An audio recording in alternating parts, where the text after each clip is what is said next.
क्या लाभ होता है? मन को शांति मिलती है। आप किसी सज्जन पुरुष के पास में जाकर के खड़े भी हो जाओगे, बैठोगे, सबसे पहला लाभ तो क्या होगा? शांति। बिना दिए लिए ही हमारे मन को क्या मिलती है? शांति मिलती है। आप संत हो, आप जैसे संतों का दर्शन करके तो हमारी पीड़ाओं का निवारण हो जाता है।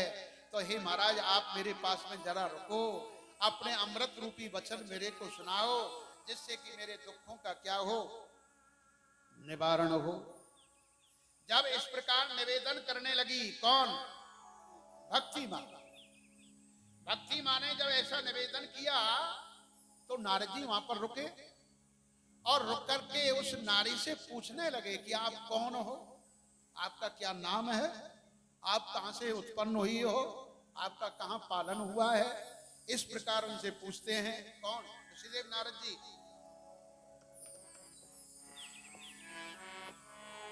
उत्पन्ना द्रविड़ साघम वृद्ध्यम कर्नाटके गता कंचित चिन्ह महाराष्ट्रे उदरम जीर्णता गता तत्र घोर कलेर युग पाखंडे खंडतांगगा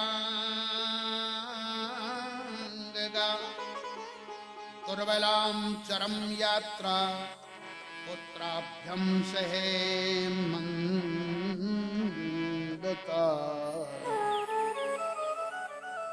जब नारद जी ने निवेदन किया कि आप कहां पर उत्पन्न हुई, तो भक्ति मां कहने लगी कि मैं जो कि द्रविड़ देश में उत्पन्न हुई और कर्नाटक में मेरा पालन हुआ, मैं बड़ी हुई, और महाराष्ट्र में मेरा सम्मान हुआ, और गुजरात में आकर के मैं क्या हो गई? बुढ़ी हो गई, वृद्ध हो गई। गुजरात में आते आते मैं क्या हो गई? बुढ़ी हो गई। घोर कलियुग के प्रभाव से पाखंडियों ने मेरे को जर्जर कर दिया, मेरे अंग छिन्न भिन्न कर दिए। क्योंकि इस कली काल में करते क्या है और होता क्या है, सोचते क्या है और करते क्या है, ऐसा पाखंड की रचना हो गई है, पाखंड का प्रभाव हो गया है। इस पाखंड के द्वारा मैं क्या हो गई? जर्जर हो गई हूं, बुढ़ी हो गई हूं, ऐसा भक्ति मां कहने लगी। परंतु क्या हुआ?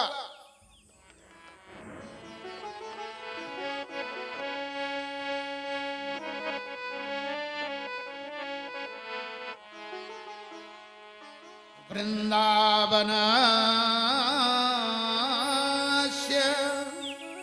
संयोग्यात पुनस्तवम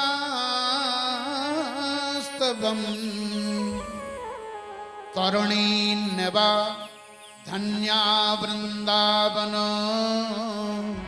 तन भक्ति नृत्य यत्र च। परंतु गुजरात में जाकर के मैं बुढ़ी हो गई। जब जमुना के किनारे वृंदावन में मैं पहुंची, तो वृंदावन में पहुंचते ही वह वृद्ध जर्जर भक्ति क्या हो गई? जवान हो गई। वह भक्ति जवान हो गई। वृंदावन में जाने पर भक्ति तो जवान हो गई, परंतु उसके जो दो पुत्र थे, कौन? ज्ञान और वैराग। ज्ञान वैराग जो है वो वृद्धि ही रहे, अचेत ही पड़े रहे, उनकी जागृता भी नहीं हुई। ये अचंबा नारद जी ने देखा कि माता तो जवान और बेटा बुढ़े। माँ क्या है? नवयुवक, और बेटा क्या है? वृद्ध, वो भी क्या पड़े? अचेत, गैर होश। ऐसा दृश्य देख करके नारद जी को बड़ा अचंबा हुआ। अरे ये तो बड़े आश्चर्य की बात है, माता जवान हो गई और पुत्र जो हैं जर्जर पड़े हुए हैं।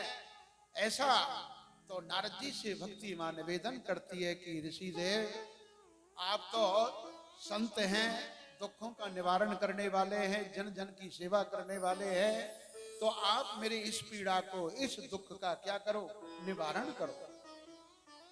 जब ऐसा निवेदन किया तो नारद जी ने वहां पर बड़े बड़े वेद मंत्रों का उच्चारण किया, गीता का पाठ सुनाया, परंतु वेद मंत्रों का उच्चारण करते हुए, गीता का पाठ सुनाते हुए भी उनकी कोई भी चेतना नहीं हुई।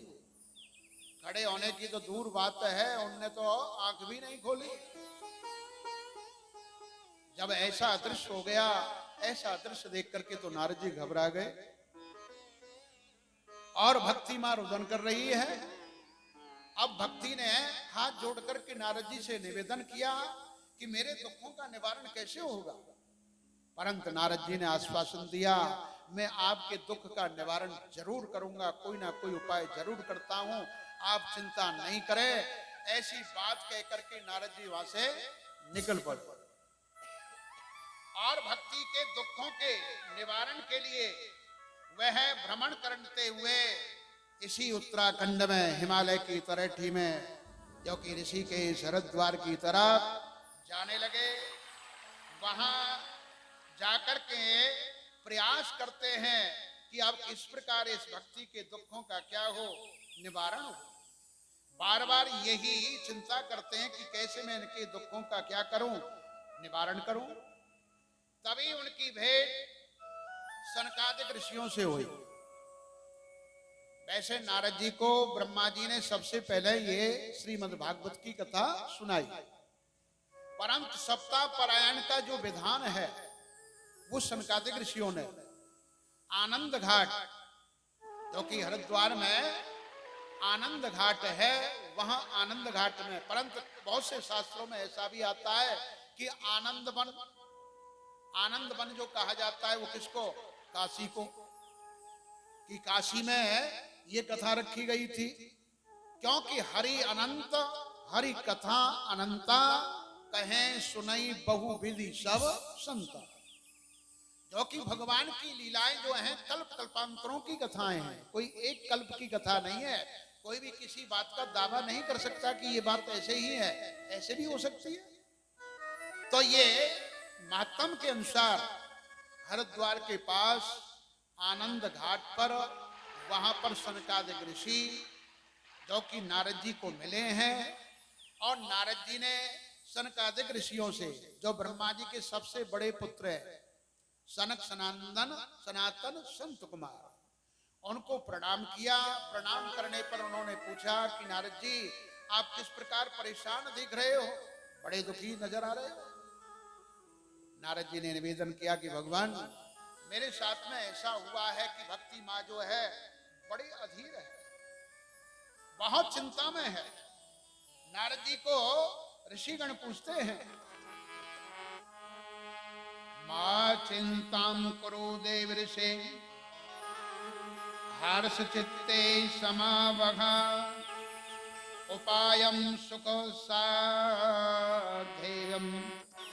वर्तते पूर्व एव हि।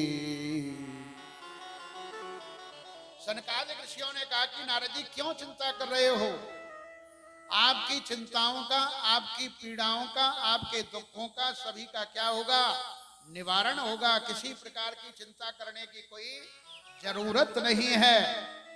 आप ऐसा करो, एक अनुष्ठान करो और उस अनुष्ठान के अंदर भक्ति को भी बुलाओ, उनके पुत्रों को भी लाओ, और सारे ऋषि मुनियों को, इन सभीयों को क्या करो, निमंत्रण दो। उसी आनंद घाट पर सभी ऋषियों को, सप्त ऋषियों को, सभी को निमंत्रण दिया गया, और निमंत्रण देने पर वहां पर भक्ति माँ को भी लाया गया। ज्ञान वैराग के उनको भी वहां पर लाए, और ला करके ये 7 दिन का जो अनुष्ठान है सबसे पहले किया है किसने, नारद जी ने।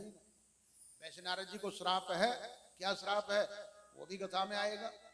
दक्ष ने श्राप दे दिया था, क्यों दे दिया था, कि दक्ष के पुत्रों को तप में लगा दिया, इसलिए श्राप दे दिया। परंतु ये सप्ताह विधि की, भगवान की लीलाओं की इतनी बड़ी विशेषता है कि वो 7 दिन कैसे बीत गए नारद जी को भी पता नहीं चला। सनकादिक ऋषियों ने उनको कथा सुनाई है, कथा प्रारंभ हुई है और कथा प्रारंभ होने पर सनकादिक ऋषि वर्णन करते हैं और वहां पर भक्ति भी श्रवण करती है और भक्ति जब श्रवण करती है तो आनंदित होती है।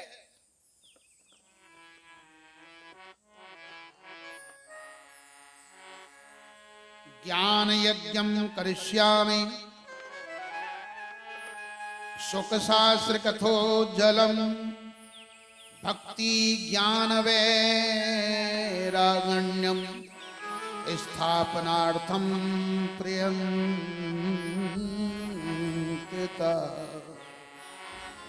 पुत्रम कार्यो मया यज्ञ स्थलम तत्वचातिम महा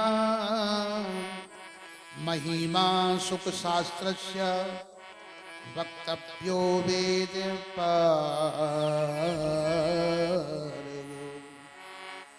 कुमारोवाच शृणु नारदं वक्ष्यामो विनम्रमायं विवेकिने गंगाद्वार समीपे तो तटमानंदम नामकम्।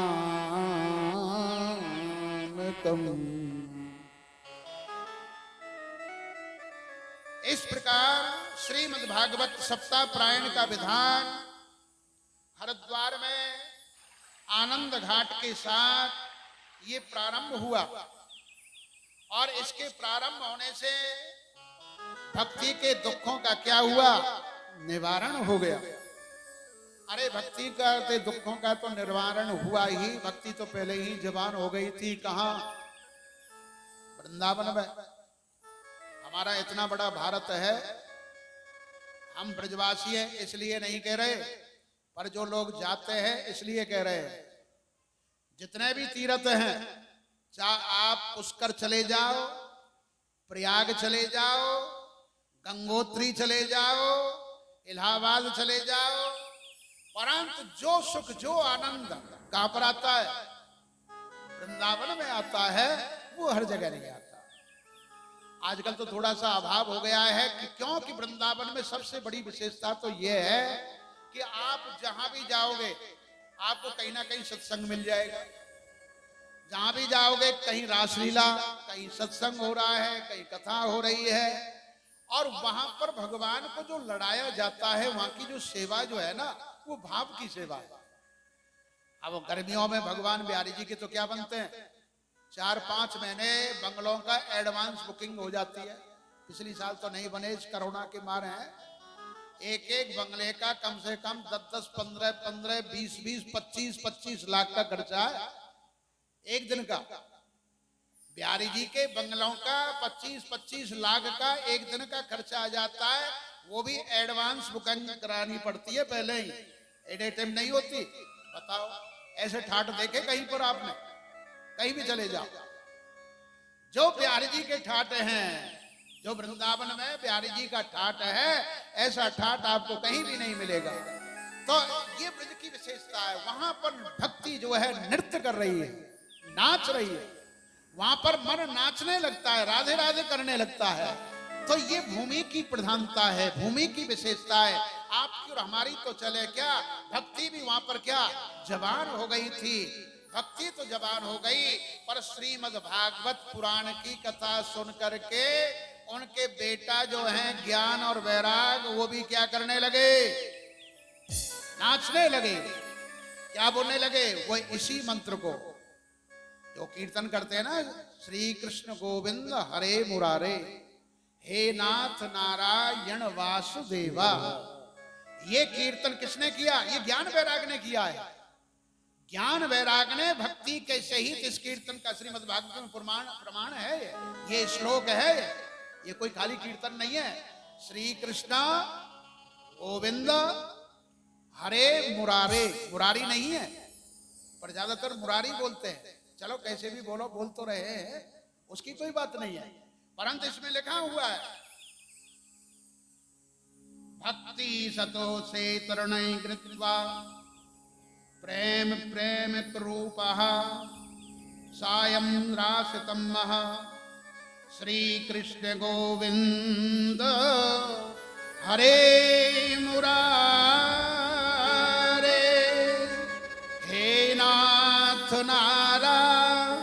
यण वासुदेव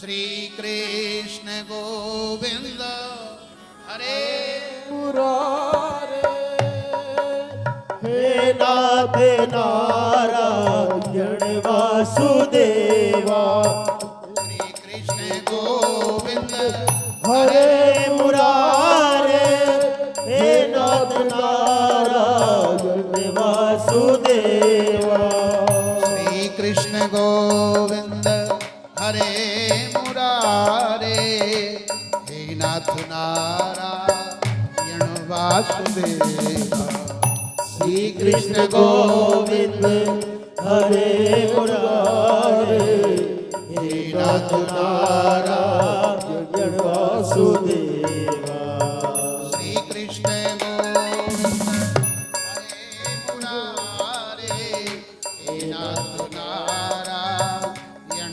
वासुदेवा श्री कृष्ण गोविंद हरे मुरारे हे नाथ नारायण वासुदेवा बोलवा के बिहारी लाल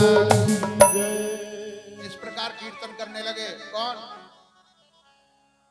ज्ञान वैराग ऐसे पुकारने लगे, नाचने लगे, कूदने लगे और नाचते हुए नृत्य करने लगे। भक्ति माँ के दुखों का क्या हो गया? निवारण हो गया। बोलवा के बिहारी लाल की जय जय श्री राधे जय जय श्री राधे जय श्री राधे जब ज्ञान वैराग्य भी नाचने लगे, भक्ति होनी चाहिए। बिना ज्ञान की भक्ति क्या है? अपंग है। बिना ज्ञान के भक्ति अपंग है। जो बिना ज्ञान के भक्ति करता है वो पाखंड भी कर सकता है, भटक भी सकता है, रास्ते से गिर भी सकता है। परंतु जिसको ज्ञान होगा और ज्ञान में भक्ति होगी तो वो भटकेगा नहीं। बिना वैराग के भक्ति लंगड़ी है। बिना वैराग के, जब तक हमारे जीवन में वैराग नहीं है, त्याग की भावना नहीं है, तो भक्ति यथार्थ नहीं होती है। तो इसलिए भक्ति के साथ में ज्ञान भी होना चाहिए, वैराग्य भी होना चाहिए। परंतु जब भक्ति आती है, माँ आ गई, तो ज्ञान और वैराग्य तो बेटा है, वो तो अपने आप ही चल के आ जाते हैं। हमारे ब्रज के संत जितने भी हुए हैं सिर्फ भजनानंदी हुए हैं, परंतु भजन करते करते क्या हो गया? ज्ञान भी है, वैराग्य भी है। क्योंकि एक बार काशी से दिग्विजय करते हुए बहुत बड़े विद्वान धुरंधर वृंदावन में आए। जब सनातन गोस्वामी जी वृंदावन में रहते थे, उन्होंने कहा कि हम शास्त्रार्थ करेंगे। किसी ने कह दिया कि यहाँ पर जीव गोस्वामी सनातन गोस्वामी जी रहते हैं, उनसे आप शास्त्रार्थ कीजिए। जब वहां पर वो गए, काशी से जो विद्वान आए थे शास्त्रार्थ करने के लिए, उन्होंने वेदों के सूत्र पे सूत्र प्रारंभ कर दिए। परंतु वहां पर सनातन गोस्वामी जी ने बाद में उनके चरणों में क्या किया? प्रणाम किया। क्योंकि भक्ति जहां पर होती है सबसे पहले तो वहां पर क्या आती है? निम्रता आ जाती है, दीनता आ जाती है। उनको प्रणाम किया। जब प्रणाम किया, वो संत थे, वो धुरंधर विद्वान पंडित थे। मन में तो महसूस हुआ कि कोई संत मेरे चरण पकड़े तो अच्छा नहीं है ना। उन्होंने कहा नहीं नहीं महाराज, आप मेरे चरण क्यों पकड़ते हो, मेरे को प्रणाम क्यों करते हो? तो सनातन गोस्वामी जी ने कहा कि ऐसा है कि मैं आपको प्रणाम नहीं कर रहा, आपके अंदर मेरे जो गोविंद बैठे हैं ना, मैं उनको प्रणाम कर रहा हूं। उनके सारे शास्त्रों का, सारे वेद मंत्रों का, सारे अध्यात्म ज्ञान का प्रमाण मिल गया। अरे सभी में कौन बैठा हुआ है? उसी परमात्मा का ही तो रूप है, उसी परमात्मा का स्वरूप है। आत्मा में परमात्मा में कोई अंतर भेद नहीं है। भेद हमारे क्रिया का है, भेद हमारे कर्मों का है, भेद हमारे मन का है।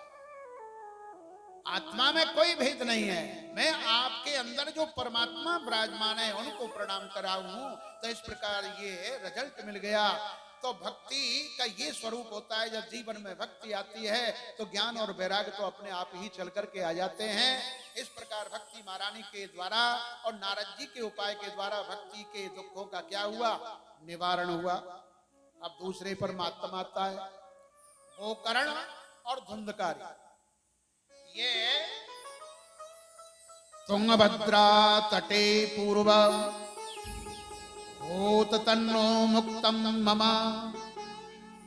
यत्र वर्णा स्वधर्मेण सत्य संकल्प तत्परा आत्मदेवा पुरे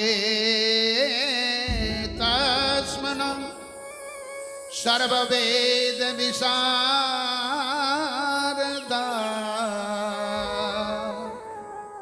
श्रोतस्यात्र से विष्णु तृतीयं एवं भास्कर भिक्षुको वितम लोके तत्प्रिया धुंधली संवृता स्वैवाक्यम स्थितापिका नित्यम सुंदरी शुक्लोदम भवा। ये गोकर्ण जी का चरित्र वर्णन महात्म अभी आपको महात्म ही सुनाया जा रहा है। तुंगभद्रा नदी के किनारे एक नगर था। उस नगर में एक आत्मदेव नाम के मुनि ब्राह्मण रहते थे। वह ब्राह्मण देव बड़े कर्मकांडी थे। ऐसा जरूरी नहीं है कि जो पांडित कर्म करता है वही कर्मकांडी हो। जो अपने कर्म में लगा हुआ है वो ब्राह्मण भी बहुत से ऐसे होते हैं, बड़े ही सदाचारी, बड़े कर्मकांडी होते हैं। वो अपना नेम धर्म कर्म जो है बड़ी निष्ठा से करते हैं। और जो इस कर्म का खाने वाले हैं ना वो 0% होते हैं, वो कुछ करते ही नहीं है। ये बड़ी विडंबना है। ऐसा जरूर नहीं है कि पंडित जी जो धोती पहन करके हमारे तरह के जो बैठे हैं ना खीर खाने वाले वही कर्मकांडी हों, ऐसा नहीं है। जो इसका नहीं खाते हैं परंतु उनके जीवन में उनका बड़ा भारी लक्ष्य होता है, बड़े कर्मठ होते हैं, बड़े अपनी क्रिया में आरूढ़ होते हैं, तो ऐसा ही वो ब्राह्मण था। बड़ा ही धनवान था, धन की कोई कमी नहीं थी, बड़ा ही ज्ञानवान था, भगवान सूरज की रोजाना आराधना करने वाला था। जो भगवान सूरज की रोजाना आराधना करता है उसको कभी भी जल्दी से क्या नहीं होगी, बीमारी नहीं होगी। जिसको अपने जीवन में आरोग्यता चाहिए वो भगवान सूरज की क्या करे, आराधना करे। एतवार का रविवार का क्या रखे, व्रत रखे। एतवार के व्रत में एक टाइम भोजन करे। भोजन भी कौन सा करे, सफेद भोजन करे। अरे एतवार का क्या है रंग, सफेद। सफेद भोजन करना चाहिए। जैसे कि वीरवार के भोजन में क्या करते हैं, पीला भोजन करते हैं ना, इसी प्रकार एतवार में एक समय भोजन और सफेद भोजन। भगवान सूरज की आराधना जो करता है तो आरोग्यता आती है। तो ऐसा भगवान सूर्यदेव का परम भक्त, बड़ा ही धनवान, परंतु एक बहुत बड़ी कमी थी, उसके संतान नहीं थी। कोई भी संतान नहीं थी, पुत्र नहीं था। इस पीड़ा के मारे हृदय हमेशा जलता रहता था। इस संसार में जीने के लिए सबसे बड़ी फुलवाड़ी क्या है, संतान। आदमी दौड़ लगाता है, मेहनत करता है, बंगले बनाता है, पैसा इकट्ठा करता है, किसके लिए करता है, संतान के लिए। उसके लिए ही दौड़ लगाता है, उसी से उत्साह होता है।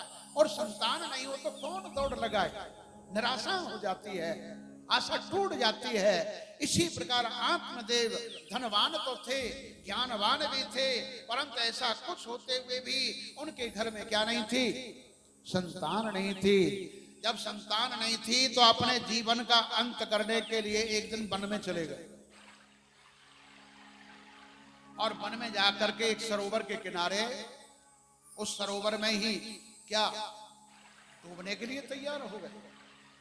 जब डूबने के लिए तैयार हुए, भगवान की कृपा से क्या हुआ, उसी समय वहां पर एक यति, यति किसको कहते हैं, सन्यासी, एक सन्यासी महात्मा भ्रमण करते हुए वहां पर आए। और इस प्रकार उस ब्राह्मण को निराश होते हुए देखा।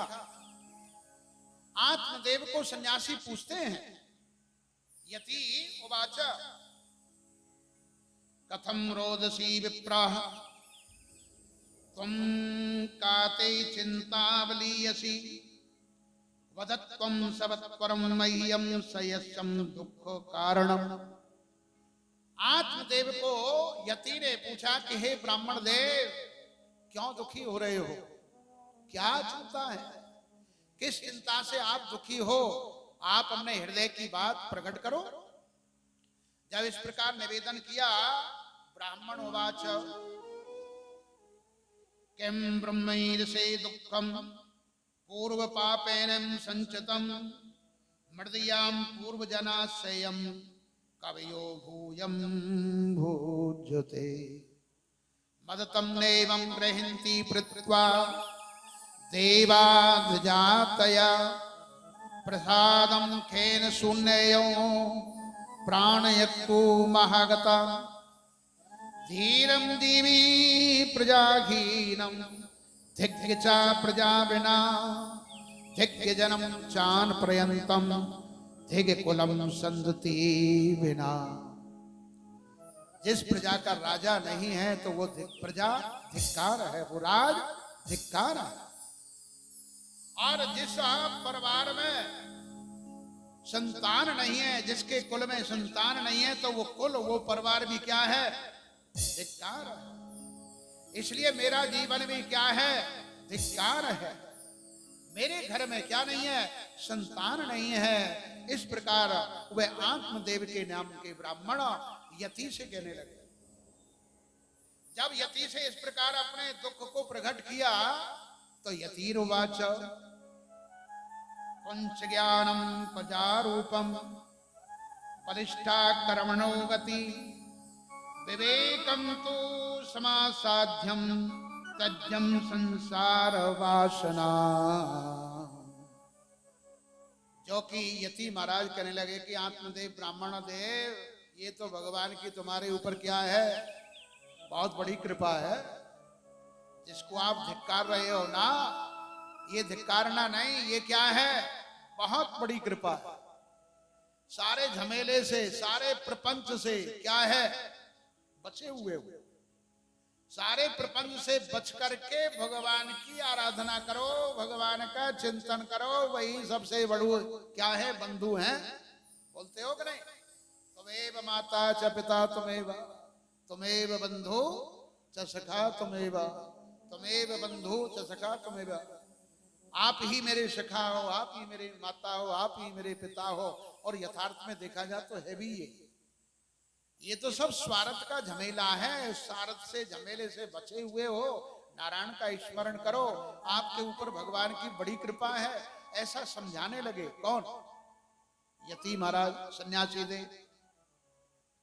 शृणु विप्रम मायातेयं प्रारब्धं विलोकितं सप्त जन्माधि तवं पुत्रो नेवं नान्येवं च।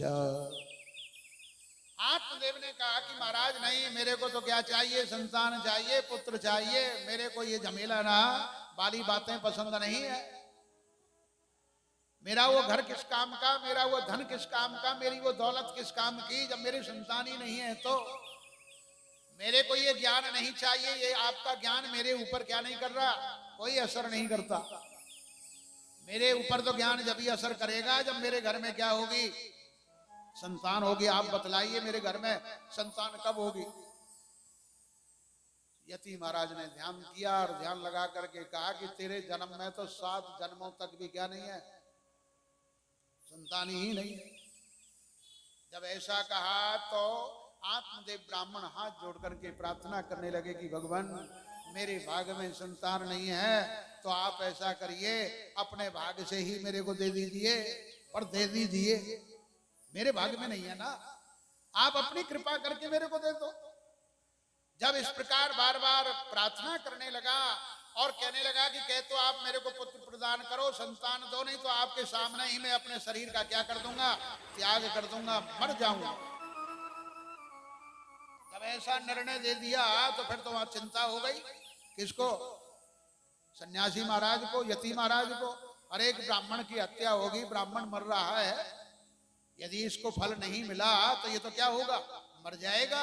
ऐसा देख करके बड़ी चिंता हुई और चिंता होकर के उन्होंने कहा कि धीरज रखो। धीरज रख करके, जो कि सन्यासी देव उनसे कहते हैं, यति महाराज ने कहा कि आप धीरज रखें, मैं आपको सत्यम सोचम दया दान में भक्तमता भोजनम वर्षा विधि श्रेयम कार्यम तेनम पुत्रो अनी निर्मला। यति महाराज कहते हैं कि अच्छा ये फल मैं आपको प्रदान करता हूं और ये फल अपनी पत्नी को जाकर के दे देना, जिससे कि आपकी एक संतान पैदा हो, पुत्र की प्राप्ति हो जाएगी। ब्राह्मण देव को बड़ी प्रसन्नता हुई, उस फल को लेकर के अपने घर में आए और घर में आकर के उन ब्राह्मण देव की पत्नी थी जिसका नाम था धूंधली, और धूंधली को वो फल दे दिया और कहा कि आपको संतान हो जाएगी, ये संत का आशीर्वाद है और इस फल को क्या करो, ग्रहण कर लो आप। जब धूंधली ने वो फल लिया तो वो तो चिंता करने लगी, बताओ अरे मैं गर्भवती हो जाऊंगी तो बड़ी ही पीड़ा सहन करनी पड़ेगी। स्त्री के 3 जन्म होते हैं। एक जन्म तो पहले कहां हुआ, अपने माता के घर में। अपने माता से जब पैदा होती है तो एक जन्म तो वो हो गया। दूसरा जन्म होता है जब बेदी के अंदर बैठती है लामा फेरों में, जब पंडित जी संकल्प बोलते हैं कन्यादान का, और कन्यादान के बाद में फिर क्या बोलते हैं कि आज से आपका कौन सा धर्म है, जो पुरुष का धर्म है। नारी का अपना कोई धर्म नहीं होता है, नारी का धर्म वही होता है जो पुरुष का धर्म होता है। तो आज से आपका वही धर्म होगा जो इनका धर्म है, क्योंकि आज से आप इनके धर्म को धारण करोगी। इस प्रकार वह दूसरा जन्म है, उसकी जाति बदल जाती है, उसका वर्ण बदल जाता है, उसका सारा कुछ बदल जाता है, उसका एक नया जीवन होता है, एक नए परिवार में जाती है, एक नए घर में जाती है जहां पर कोई जानकारी नहीं होती है। तो वो नारी का कौन सा है, दूसरा जन्म। तीसरा जन्म जब होता है जब उसके बच्चा उत्पन्न होता है, वो उसका तीसरा जन्म है। तो वह सोचने लगी कि मैं गर्भवती होंगी, बड़ी वेदना सहन करनी पड़ेगी, बड़ा दुख सहन करना पड़ेगा, ना मेरे पर खाया जाएगा, ना पिया जाएगा, ना चला जाएगा, ना दौड़ा जाएगा, और फिर उसके पालन में और उसके उसमें, बताओ ऐसी भी नारी होती है, ये तो पीड़ा सहन करनी पड़ेगी। जब ऐसा सोचने लगी तो उसकी बहन थी, वो आई हुई थी, वो गर्भवती थी, उसको अपनी बहन को बतलाया। बहन ने कहा कि चिंता मत कर, समाधान बहुत जल्दी हो जाता है। माता बहनें क्या कर देती हैं, बहुत जल्दी समाधान कर देती, चिंता मत कर, इसका उपाय तो मैं बतला देती हूँ। उपाय बतला दिया। किसने बतलाया, बहन ने ही बतला दिया। आपको चिंता करने की कोई आवश्यकता नहीं है, आप ऐसा करना, मेरे पुत्र होगा, आप मेरे पुत्र को ले लेना, और ये फल जो है, उनकी गऊ जो थी वो भी बांझ थी, उसके भी कोई बच्चा नहीं हुआ था, आप इस गऊ को खिला दो। वह फल गऊ को खिला दिया। समय आने पर जभी तो उस गऊ के बच्चा हुआ और जभी उसकी बहन के बच्चा हुआ, और बहन ने नाटक बनाए रखा और पति को कभी भी ये पता नहीं चलने दिया। अब वहां पर बहन के जो पैदा हुआ था पुत्र, वो तो क्या हो गया, बड़ा ही दुष्ट पैदा हुआ। और गऊ के जो पैदा हुआ था वो क्या हुआ, बड़ा ही पुण्यात्मा पैदा हुआ, बड़ा ही धर्मात्मा पैदा हुआ, क्योंकि वो तो संत के आशीर्वाद से हुआ था। तो गोकर्णो महाज्ञानी धुंधकारी महाखला। गोकर्ण पंडितो ज्ञानी, बड़े पंडित हुए, बड़ा ज्ञानवान हुआ, और उसकी बहन का जो बेटा हुआ था वो कौन हुआ, बड़ा ही दुष्ट हुआ। गोकर्ण जी जब पैदा हुए, वो तो पैदा होने के बाद में ही वन में चले गए तपस्या करने के लिए, परंतु यहाँ धुंधकारी जो बहन का बेटा पैदा हुआ था वो बढ़ने लगा, और बढ़ने से हुए जितने भी ऐब हैं, क्या, जुआ खेलना, सट्टा खेलना, मदरा पान करना, ये सब एमाल हैं, नष्ट करने वाले हैं, आज नहीं तो कल। चाहे करोड़ों हो, करोड़ों भी क्या मिल जाते हैं, खाक में मिल जाते हैं, इनका कोई भरोसा नहीं है। आज तो बल्ले बल्ले और कल क्या हो जाती है, थल्ले थल्ले। तो इसी प्रकार दुनिया भर के जितने भी अवगुण हैं उस सारे उसके अंदर आ गए। जब जवान हुआ, जवान होने पर घर में जो भी संपत्ति थी वो संपत्ति सब क्या कर दी, नष्ट कर दी। किसमें, दारू में, वेश्यागमन में, सब वो धन उजाड़ दिया।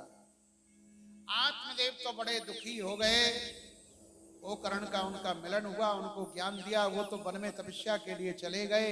परंतु माँ की ममता ज्यादा होती है, माँ तो वहीं रही, बेटा के पास नहीं। परंतु उसने तो माँ को भी नहीं छोड़ा। जब घर में धन नहीं रहा तो माँ को ही कुएं में लटका दिया कि बोल कहाँ है धन, बतला। बाकी बेटा अब तो है ही नहीं। वहां की नहीं है तो चल, तू भी चल, समाप्त हो जा। माँ को भी समाप्त कर दिया। वेश्याओं के यहाँ पर रहने लगा। परंतु 5 वेश्याओं ने मिल करके उसको भी क्या कर दिया, समाप्त कर दिया। बोलो बांके बिहारी लाल की जय। जब समाप्त कर दिया तो वही धुंधकारी क्या बन गया, प्रेत बन गया। प्रेत आत्मा, जो कि आत्मा तो परमात्मा का अंश है। ये तो बाद में आपको समझाएंगे, अभी नहीं, अभी तो प्रारंभ हो रहा है। तो वह आत्मा के साथ में जो जीव लगा हुआ है, उस जीव के लगने से ही आत्मा पर ही क्या होता है, आरोपित होता है। तो वो आत्मा, जीवात्मा प्रेत हो गई। ऐसा बतलाते हैं कि समय से पहले आग के लगने से, विषपान करने से, जल में डूबने से, सर्प के काटने से, किसी अस्त्र शस्त्र से किसी का यदि देहांत हो जाता है तो वो क्या बनता है, प्रेत बनता है। प्रेत किसको कहते हैं, जिसके पंच भौतिक शरीर नहीं होता है और उस पंच भौतिक शरीर रहित होकर वह जीवात्मा क्या होती है, भटकती है। उसी को क्या कहते हैं, प्रेत। तो वो प्रेत हो गया। अब और समय आने पर ऐसा हुआ कि गोकर्ण जी तीर्थ यात्रा करते हुए अपने गांव में आए थे। गांव में जब रुके, उनको पता चला तो उन्होंने गया में जाकर के पिंड दान कर दिए थे अपने भाई के लिए, जो धुंधकारी था। परंतु उन पिंड दान करने से भी उसकी सदगति नहीं हुई। जब सदगति नहीं हुई, घर में जब रात्रि में सोए हुए थे तो रात्रि में तो उनका भाई आ गया और कहने लगा कि भाई मेरा उद्धार करो, मेरा कल्याण करो, मैं बहुत परेशान हूं। प्रेत कैसा होता है, सामने पानी भरा हुआ है, पानी नहीं पी सकता, वृक्ष में फल लगे हुए हैं, फल नहीं खा सकता, बहुत दुखी होता। इस प्रकार वो प्रेत आत्मा होती है, वो भटकती है, बड़ी दुखी होती है। आप मेरे ऊपर कृपा करो, मैं बहुत दुखी हूं। गोकर्ण जी कहने लगे कि मैं गया में गया था, वहां जाकर के तेरा पिंडदान किया, तेरी सदगति नहीं हुई। वान की भाई, मैंने जो पाप किए हैं उन पापों के कारण आपने एक बार ही पिंडदान किया है, हजारों बार भी पिंडदान करो तब भी मेरी सदगति होने वाली नहीं है। कभी कभी ऐसे भी पाप हो जाते हैं। वान की फिर क्या होगा, मेरा उद्धार करो। गोकर्ण जी ने सवेरे प्रातःकाल स्नान किया, भगवान सूर्यनारायण जी की प्रार्थना की। भगवान सूर्यनारायण जी की कृपा से उनको ज्ञान हुआ और ज्ञान होने पर यही सप्ताह परायण श्रीमद् भागवत की कथा 7 दिन के लिए रखी गई। सबसे पहले किसने रखी, सबसे पहले किसने रखी थी, अभी कथा सुनी है ना। किसके दुख का निवारण किया, भक्ति का, ज्ञान वैराग्य का। नारद जी ने रखी, सनकादिक ऋषियों ने वर्णन किया। आप दूसरे नंबर पर किसने रखी, गोकर्ण ने। गोकर्ण ने ये श्रीमद् भागवत 7 दिन की कथा रखी। किसके लिए, धुंधकारी के कल्याण के लिए, उसकी सदगति के लिए। ये 7 दिना की कथा वहां पर रखी गई है और ये कथा सुनाई गई। और इस कथा के श्रवण मात्र से ही उसका क्या हो गया, प्रेतत्व छूट गया। और श्रीमद् भागवत में तो ऐसा प्रमाण आता है कि गोकर्ण जी ने जब कथा समाप्त की ना, खाली उस दंडकारी का ही कल्याण नहीं हुआ, जितने भी श्रोता थे, जितने भी गांव में रहने वाले थे, यहाँ पर भी बांस बांधा हुआ है। ये 7 गांठ होती है, 7 दिन की कथा होती है ना, इसलिए 7 गांठ होती है। जो भी कोई ऊपरली हवा होती है, कोई प्रेत आत्मा होती है, जिसकी दुर्गति हो रही हो, जिसको स्थान नहीं मिलता है, तो इस बांस की अंदर जाकर के वो क्या होता है, बैठ जाता है। वो हवा रुक जाती है। हवा प्राण वायु ही तो है, और वो हवा रुक जाती है, वो कथा श्रवण करती है, तो उसका भी उद्धार हो जाता है। इतना बड़ा इसका महात्म है। जो श्रीमद् भागवत की कथा सही रूप से, श्रीमद् भागवत में 18,000 श्लोक हैं। हकीकत में देखा जाए तो इधर उधर जाने से यहां से फुर्सत ही नहीं है। क्योंकि इधर उधर जाए, नचे टपे, वो तो चलो होगा, भगवान कृष्ण का प्रागट होगा तो नचा भी टपका भी जाएगा। है हमारे साज वाले नचने टपने के लिए, चिंता मत करो। तो इस प्रकार परंतु देखा जाए तो फुर्सत नहीं है, कथा ही इतनी है। तो उन सभी का उद्धार हुआ। विमान आए और विमानों में बैठ करके पूरे नगरवासी ही सीधे वैकुंठ धाम को चले गए। बोलो बांके बिहारी लाल की जय। जय राधे राधे गोविंद गोविंद राधे राधे गोविंद गोविंद राधे।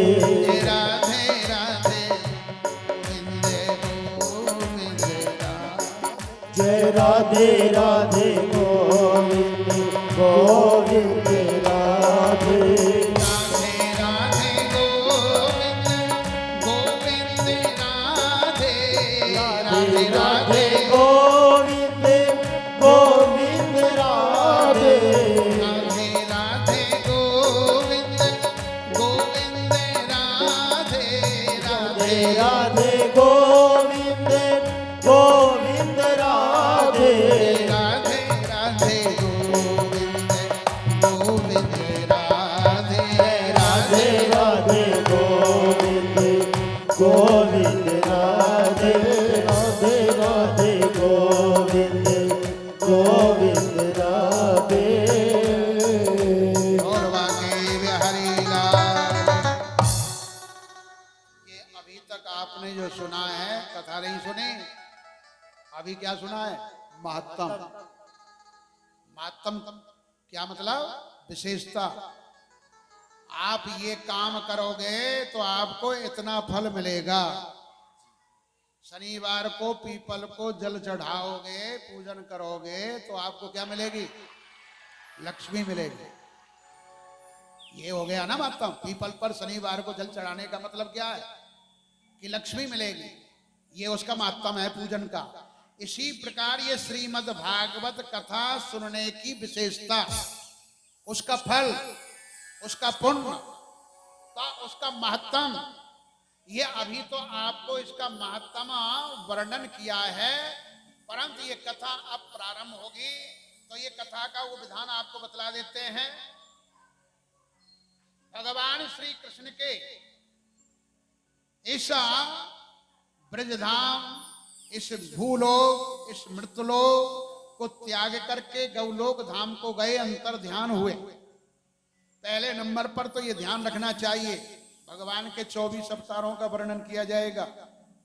भगवान के 24 अवतार हुए हैं, 23 अवतार हो गए और 24वां अभी होगा। 24वां अभी हुआ नहीं है, परंतु भागवत में वर्णन कर दिया है।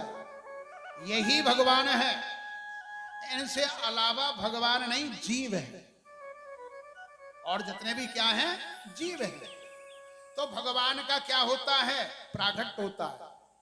भगवान राम जी का प्रागट्य होगा, कब होगा, जिस दिन भोग पड़ेगा, 21 तारीख। कितना बढ़िया अवसर आया, नवरात्रे और रामनवमी के दिन भोग पड़ेगा। ये सब भगवान की कृपा है। तो भगवान की कृपा से भगवान का प्रागट्य होता है। और जो प्रागट्य होता है तो वो क्या होता है, अंतर ध्यान होता है। जिसका जन्म होता है उसकी मृत्यु होती है। जो जन्मता है वो मरता है, परंतु जो प्रकट होता है वो मरता नहीं, वो क्या होता है, अंतर ध्यान होता है। अंतर ध्यान में और मृत्यु में तो फर्क है ना। तो भगवान प्रकट होते हैं और भगवान क्या होते हैं, अंतर ध्यान हो गए, भगवान अंतर ध्यान हो गए थे। बहुत से लोग कथा में भी बोल देते हैं कि भगवान ऐसा हो गए, बाण लगाया था, परंतु भगवान की मृत्यु नहीं होती है, ये ध्यान रखें। भगवान अंतर ध्यान होते हैं। भगवान जब अंतर ध्यान हुए उसके बाद जो कि एक कलयुग के 30 वर्ष कुछ अधिक बीत जाने पर, जो कि 30 वर्ष भगवान के अंतर ध्यान हो जाने के बाद 30 वर्ष बाद, ज्यादा समय नहीं, 5-5.5 हजार वर्ष हो गए भगवान को अंतर ध्यान हुए, तब लोग धाम पधारे। तो उससे 30 वर्ष बाद, जो कि अधिक नहीं 30 वर्ष बाद भाद्रपद मास की शुक्ला नवमी को श्री सुखदेव जी ने ये राजा परीक्षित को कथा सुनाई थी। भगवान कृष्ण के अंतर ध्यान होने के बाद किसने सुनाई? श्री सुखदेव जी महाराज ने, जो आप सुन रहे हो उनके माध्यम से।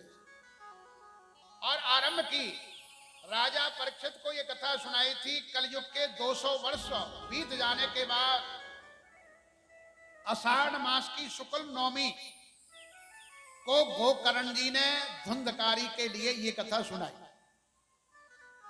और कथा सुनाई थी, इसके पीछे कलयुग के 30 वर्ष निकल जाने के बाद कार्तिक शुक्ल नवमी को सनकादिक ऋषियों ने देव ऋषि नारद जी को हरिद्वार में आनंद घाट पर ये श्रीमद् भागवत की कथा सुनाई। और आरंभ की, निष्पाप सोनक जी आपने जो कुछ कहा वह मैंने आपको वर्णन किया। और कलयुग में भागवत की कथा भमरों की रामायण औषधि है, ये संसार सागर को पार करने वाली है। परंतु इस कलयुग काल में तो भागवत के स्वरूप को ही क्या है, बिगाड़ दिया है। गेहे गेहे आज के ब्राह्मण और ब्राह्मणी का आजकल तो माताएं भी कर रही हैं, बहनें भी कर रही हैं। क्या करती हैं? भागवत की कथा। बताओ, शास्त्र का लेख है, कोई अधिकार नहीं है, ये अनुष्ठान का स्वरूप है, ये कोई खाली मनोरंजन का स्वरूप नहीं है जिसको मनोरंजन बना दिया है। बस नचना टपना हो जाए और वही क्या हो गई, कथा हो गई। ब्राह्मण होना चाहिए, योग ब्राह्मण होना चाहिए। ब्राह्मण भी यदि करे तो सुनने वाले भी विद्वान पूजा करने वाले होने चाहिए। कहीं पर कोई कमी तो नहीं है, त्रुटि तो नहीं है। ब्राह्मण के द्वारा ये अनुष्ठान होता है, यदि ऐसा नहीं करते हो तो उसका कोई लाभ नहीं। वो तो हो रहा है, आप रोक सकते हैं ना, हम रोक सकते हैं। समय की धारा होती है, उस धारा को नहीं रोक सकते। ये तो भगवान की कृपा से ही होता है। तो इसी प्रकार अच्छा ब्राह्मण हो, जो कि बहुत बढ़िया एक सुंदर कवित्व बोला है। किसने? स्वामी हरदास जी ने, जो तानसेन के गुरु थे। उन्होंने कहा है कि प्रथम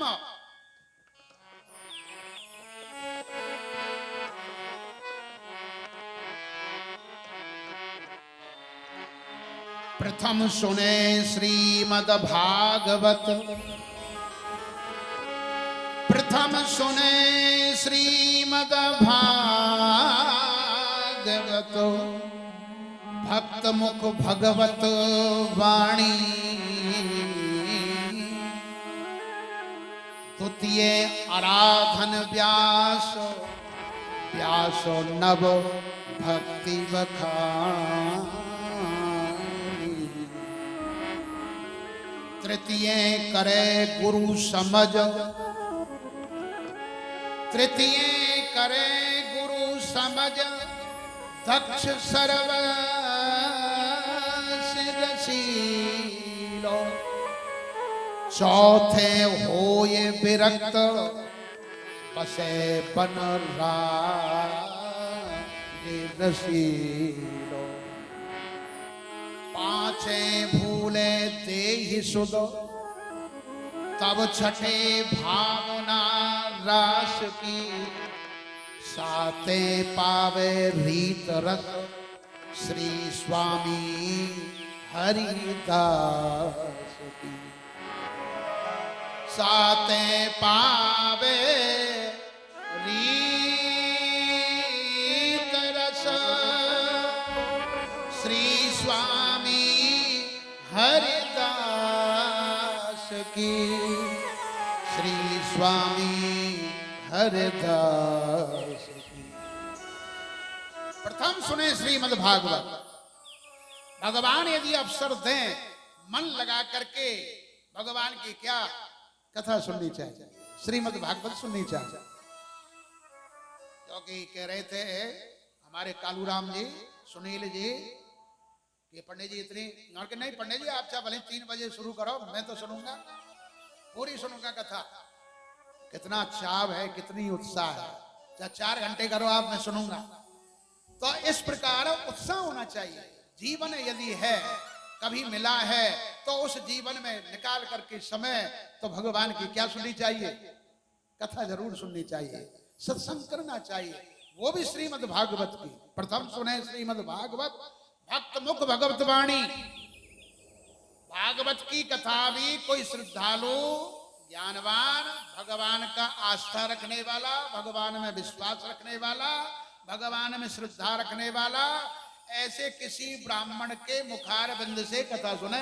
ये स्वामी हरदास जी कह रहे हैं, भागवत मुख भगवत वाणी, ये भगवान की वाणी है, ये भगवान का स्वरूप है। इसके अंदर लीलाएं आती हैं, बड़ी विचित्र लीलाएं आती हैं भगवान की, जो आगे आएंगी, जिनमें मन क्या हो जाता है, डामाडोल हो जाता है। सुनने वाले का भी और कहने वाले भी ऊटपटांग बोल देते हैं, जो आगे प्रसंग आएगा आपको बतलाया जाएगा। जो कि उनके भाव को जानते नहीं है, पता है नहीं। जैसे कि महाराज का प्रसंग आता है, जैसे कि चीरहरण का प्रसंग आता है, और उसके भाव को सही नहीं दर्शा सकते हैं, सही नहीं बतला सकते हैं, और उसका भाव का विध्वंस करके, सत्यानाश करके पेश कर देते हैं, तो क्या समाज के ऊपर उसका असर होगा। इसलिए भगवान की कथा कभी भी सुने, किसी श्रद्धालु से सुने, जिसको भगवान के प्रति श्रद्धा है, भगवान के प्रति निष्ठा है।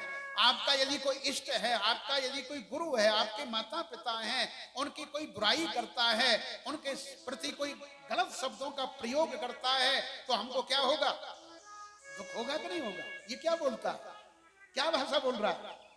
तो इसी प्रकार इस बात का ध्यान रखना चाहिए कि जब भी सुने, किसी श्रद्धालु से ही भगवान की भाषा का, भगवान की लीलाओं का वर्णन सुनना चाहिए। फिर वृत्ति होनी चाहिए। फिर अब पाछे भूले देश से शरीर की सुध को भी भूल जाएगा।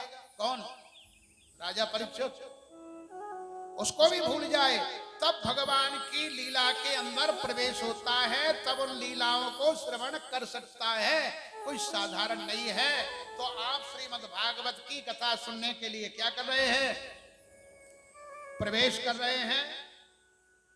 प्रवेश करते हुए ये प्रथम सकंद, अभी तक आपने महात्म सुना था। श्री सूत जी और शौनका आदि 88,000 ऋषि कहां पर इकट्ठे हुए, नैमिषारण्य में।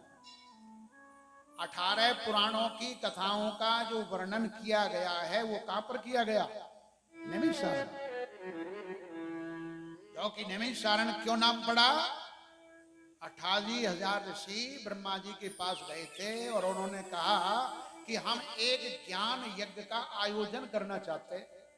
ये आप जो कर रहे हो और सुन रहे हो, ये कौन सा यज्ञ चल रहा है, ये यज्ञ है बहुत बड़ा। इसका क्या नाम है, ज्ञान यज्ञ। ये ज्ञान यज्ञ है। और इस ज्ञान यज्ञ उन 88,000 ऋषियों ने एक दिन का नहीं, हजारों साल का, हजारों साल किया। एक वर्ष नहीं किया, हजारों साल चला। और वो हजारों साल ज्ञान यज्ञ का जो आयोजन चला, उस आयोजन को रखने के लिए जगह पूछने लगे। ब्रह्मा जी ने चक्र छोड़ दिया और चक्र छोड़ने पर कहा, ये चक्र की धुरी जहां पर टिक जाए, वहीं पर तुम अपना आयोजन क्या करना शुरू कर देना। तो वही नैमिषारण्य है जहां पर ये यज्ञ का आरंभ किया गया है।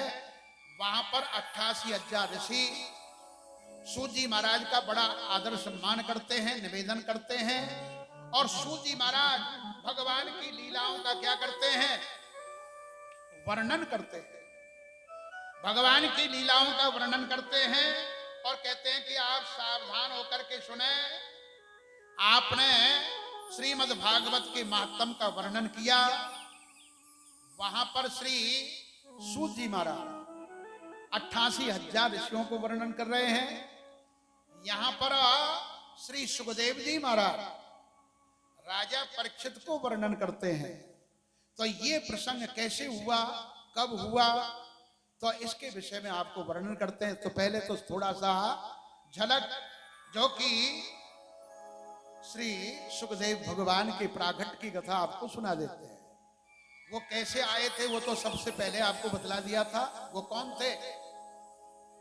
वो एक कबूतर था, परंत बैठाया तो गया तोता। तोता क्यों बैठाया जाता? वो तोता ने कथा नहीं सुनी थी। कथा किसने सुनी? कबूतर ने सुनी थी ना। ये भ्रांति ध्यान रखनी चाहिए। जब कबूतर ने कथा सुनी तो कबूतर होना चाहिए, तो ये तोता कहां से आ गया है? तोता कैसे आ गया? इस तोता का कारण यह है, तोता में एक विशेषता होती है। क्या विशेषता होती है? बगीचा जो होते हैं जहां पर फल लगते हैं बढ़िया बढ़िया, और उस बगीचे में जाकर के उस फल के ऊपर तोता क्या मारता है? चोंच मारता है। चोंच जब मारता है, जिस फल में वो चोंच मारेगा वही फल क्या हो जाता है? मीठा हो जाता है, मधुर हो जाता है, बड़ा ही स्वादिष्ट हो जाता है।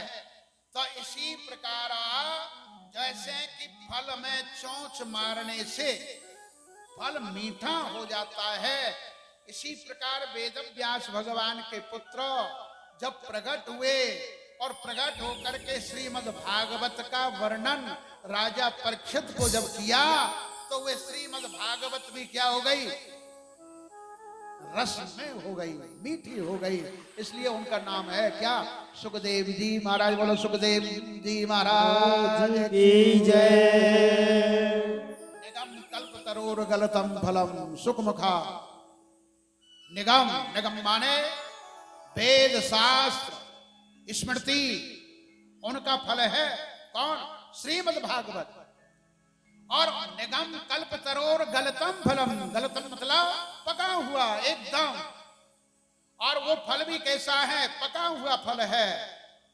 और उस फल में क्या नहीं है? ना तो गुठली है, ना छिलका है, खाली क्या है?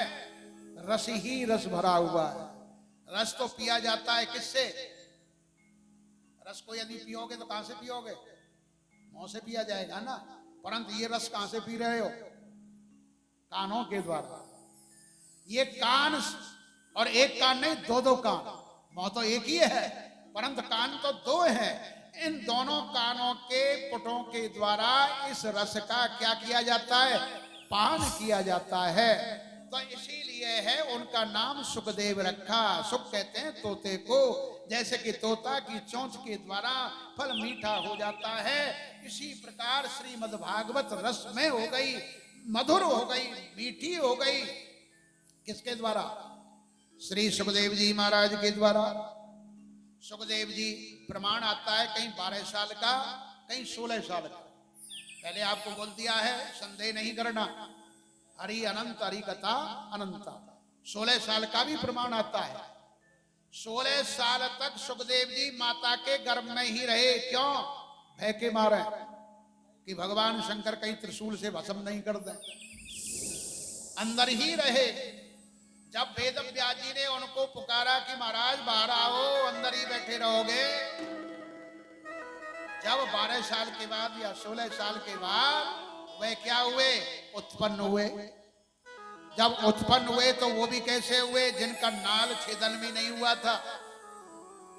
जो टूणी के साथ में नाल होता है उसको क्या करते हैं? काटते हैं ना, काटा जाता है। वो नाल भी अपने कंधे पे रख करके जंगल की तरफ चल पड़े।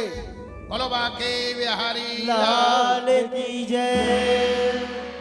ऐसे सुखदेव जी महाराज एक तो पैदा ही 12 साल में हुए, 16 साल में हुए, और पैदा होते भी क्या? जंगल को चल पड़े। जब वो जंगल को चल पड़े थे, आगे आगे सुखदेव जी हैं और पीछे पीछे कौन है? उनके पिता। और उनके पिता कहते कि हे पुत्र रुक जाओ रुक जाओ। परंतु वो तो परमहंस है, किसके पुत्र हैं किसके पिता हैं उनको तो इस बात का भान ही नहीं है, ज्ञान ही नहीं है। ऐसा श्रीमद् भागवत में आता है, जब सुखदेव जी महाराज जा रहे थे तो एक सरोवर था, वहां पर अप्सराएं स्नान कर रही थी। सुखदेव जी जब गए तो वो वस्त्र रहित होकर के स्नान कर रही थी, परंतु जब वेद व्यास जी आए तो उन्होंने तुरंत वस्त्र धारण कर लिए। जब ऐसा दृश्य देखा तो व्यास जी ने उनसे पूछा, अरे मैं बुढ़ा आदमी, मेरे को देख करके तुमने तो ऐसा व्यवहार किया, और मेरा जवान जब 16 साल का बेटा पैदा हुआ तो वो भी तो 16 साल का था, उसको देख करके तुमने कोई भी लज्जा नहीं की, ऐसा क्यों? उन अप्सराओं ने कहा कि महाराज आपको ये ज्ञान है कि ये स्त्री है, ये पुरुष है, परंतु आपके जो पुत्र हैं उनको तो ये भी ज्ञान नहीं है कि कौन स्त्री है और कौन पुरुष है।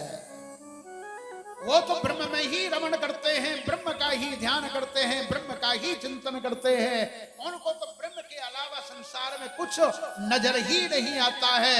ऐसे ब्रह्मा का, ऐसे परमहंस, परमहंस की उपाधि तो लगाना सहज है, परंतु परमहंस बनना बड़ा कठिन है। परमहंस कौन होता है? हंस के अंदर एक उपाधि होती है, एक विशेषता होती है कि दूध रखो और दूध में पानी मिला दो, और पानी मिला करके दूध हंस के आगे रख दो तो हंस उसके दूध को पी जाता है और पानी को छोड़ देता है। जिसकी ऐसी वृत्ति बन गई है, जिसको ऐसा ज्ञान हो गया है, इस संसार में रहते हुए, इन विकारों में रहते हुए, इन भोगों में रहते हुए और इन संसार में रहते हुए, सारी क्रिया करते हुए मन जो है परमात्मा में, गोविंद में ही लगा करके रखता है, वो परमहंस होता है। खाली उपाधियों से परमहंस नहीं बन जाता। ऐसे परमहंस हैं, ऐसी विभूति है। कौन? सुखदेव जी महाराज, जो कि नाल कंधे पे डाल करके जंगल की तरफ चले गए, और व्यास जी पुत्र पुत्र कहते ही रह गए, परंतु कोई भी सुनाई नहीं दिया। वृक्षों ने ही जवाब दिया व्यास जी को कि व्यास जी आप भी अच्छे ज्ञानी हो, अरे इनका जो प्रागट्य हुआ है परमार्थ के लिए हुआ है, कल्याण के लिए हुआ है, आप ज्ञानवान होते हुए भी जो कि अपने पुत्र के ही मोह में पीछे पीछे जा रहे हो, पुत्र पुत्र कहते हुए। अरे हम जड़ हैं, वृक्ष स्थावर है, हमारे अंदर भी फल लगता है, तो हम अपने फलों को क्या करते हैं? हम खाते हैं, दूसरों को दे देते हैं। क्योंकि फल तरवर फल ना खात है, सरोवर करे न पान। सरोवर पानी नहीं पीता है, वृक्ष फल नहीं खाता है। जब हम वृक्ष भी अपने फलों को दूसरों को दे देते हैं, और आप अपने पुत्र के पीछे पीछे ही जा रहे हो कि हाँ पुत्र, हाँ पुत्र, आपका कैसा ज्ञान है? तो उनको बोध हो गया। व्यास जी पीछे चले गए अपने आश्रम में, और सुखदेव जी महाराज वन में चले जाते हैं। इस प्रकार ये कथा प्रारंभ होती है। यहाँ पर जो कि वर्णन आता है भगवान के अवतारों का, भगवान के 24 अवतार बहुत ही सूक्ष्म रूप से है, जो कि आपको कथा की तरफ ले जा रहे हैं, क्योंकि आज तो बहुत लेट शुरू हुई थी।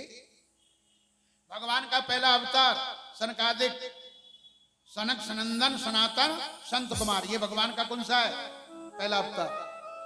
दूसरा अवतार शूकर अवतार, 12 हिरणाक्ष का, जो हिरणाक्ष पाताल में इस भूमि के ऊपर इसको समेट करके बैठा हुआ था, तो उसका वध करने के लिए भगवान ने कौन सा रूप धारण किया? 12 अवतार। तीसरा नारद अवतार, नारद जी का जो है वो भगवान का तीसरा अवतार। चौथा नर नारायण अवतार, नर नारायण भगवान। केदारनाथ में, बद्रीनाथ में जाओ, 2 पर्वतों की चोटी है, वो कौन कौन है? नर और नारायण। कपिल अवतार, भगवान का कपिल देव मुनि का अवतार हुआ।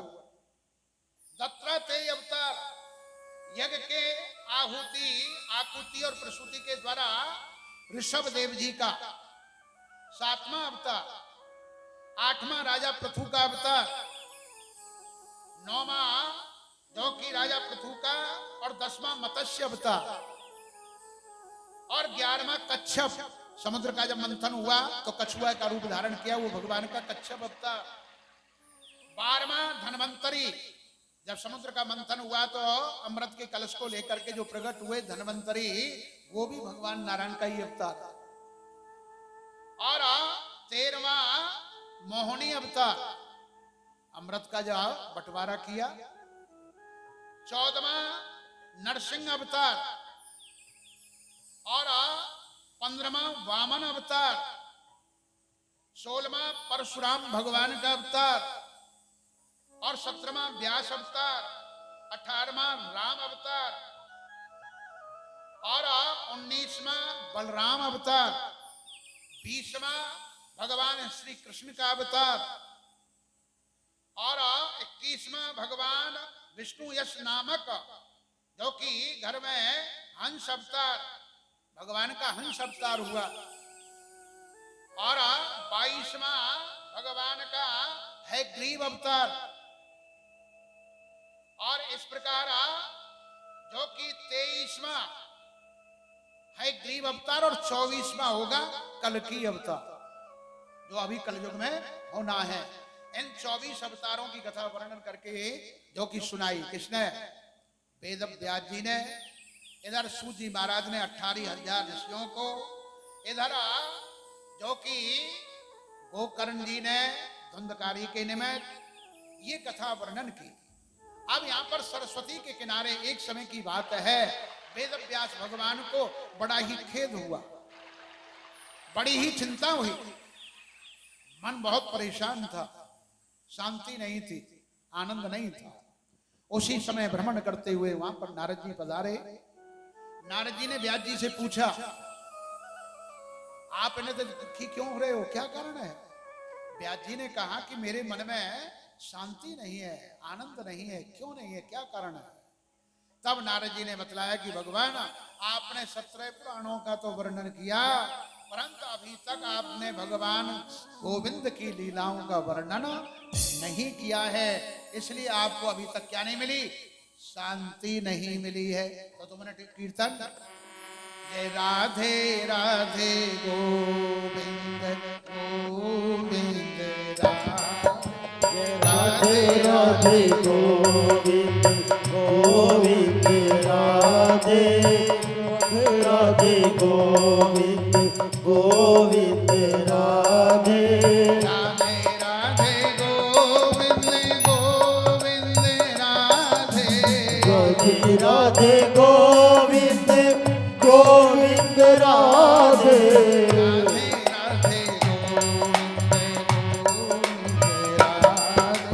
राधे राधे गोविंद गोविंद राधे राधे राधे गोविंद गोविंद राधे। और वाकई बिहारी लाल की। नारद जी ने व्यास जी को वर्णन किया कि आपने अभी तक गोविंद की लीलाओं का वर्णन नहीं किया, उसका भी आप वर्णन करें तो आपको आनंद मिलेगा। फिर वेद व्यास जी ने ये 18वां पुराण श्रीमद् भागवत की क्या की? रचना की। नारद जी का इसमें पूर्व चरित्र का वर्णन आता है। नारद जी पहले एक दासी के पुत्र थे। नारद जी व्यास जी को वर्णन करते हैं कि आप चिंता मत करो, मैं भी अपना चरित्र आपको वर्णन करता हूँ। परंतु एक समय की बात है कि वहां पर बड़े संत ब्राह्मण पधारे थे।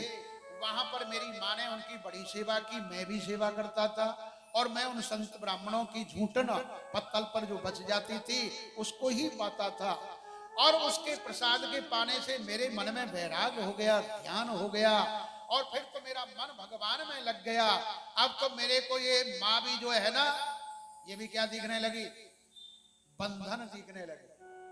माँ का भी तो बंधन है ना, मेरा बेटा है, कहीं जाए नहीं, बाबा जी ना हो, सन्यासी ना हो। परंतु एक समय ऐसा हुआ कि किसी सर्प ने मेरी माता को डस लिया, वो पधार गई। फिर तो मेरे को विरक्ति हो गई, जंगल में जाकर के भगवान का ध्यान करने लगा। परंतु एक दिन मैं ध्यान कर रहा था, मेरे ध्यान से भगवान निकल गए। परंतु भगवान ने मेरे को आशीर्वाद दिया कि तुम्हारी भक्ति पूर्ण हो गई और दूसरे जन्म में तुम मेरे अनन्य ब्रह्मा जी के द्वारा उत्पन्न हो गए। तो तुम्हारा क्या नाम होगा?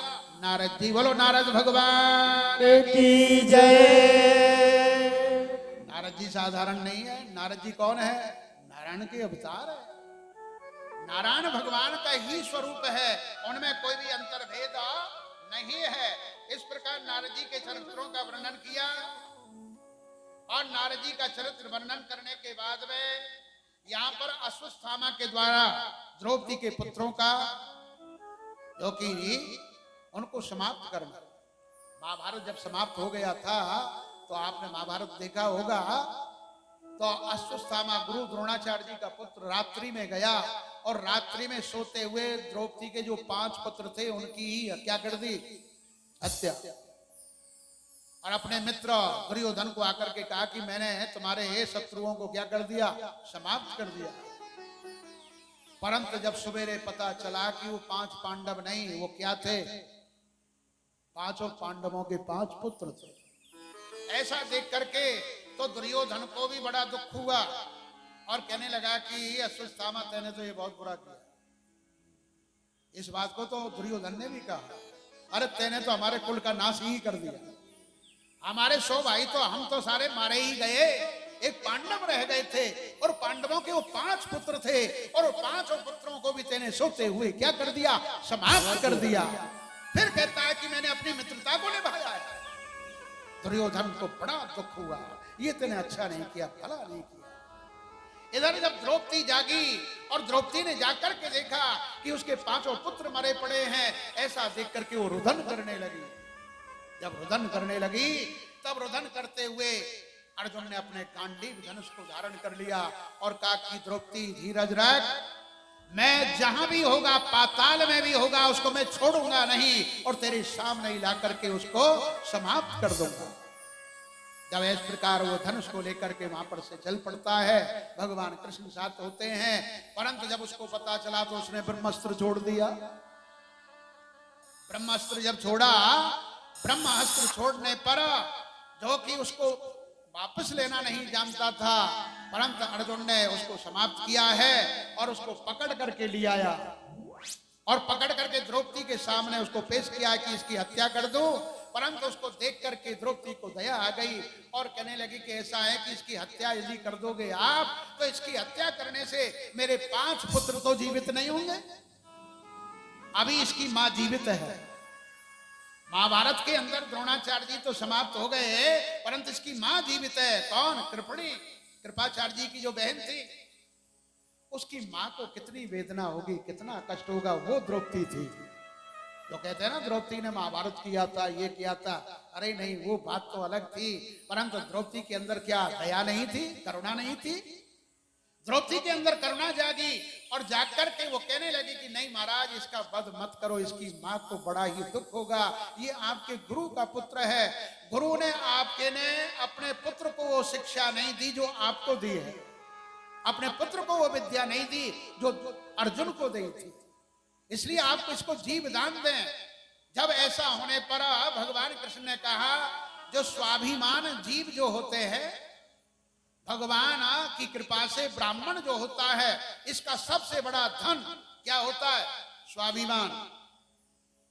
आज उसका ही पतन हो गया है। ब्राह्मण के अंदर क्या नहीं रहा? स्वाभिमान नहीं रहा। वो सूखी रोटी खा सकता है, नमक से रोटी खा सकता है, परंतु अपमान से नहीं कर सकता है।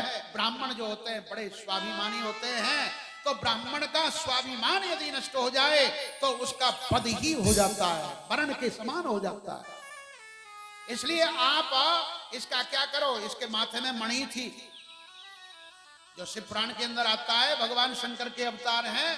कौन? अश्वत्थामा भगवान शिव का अवतार है, अजर अमर है।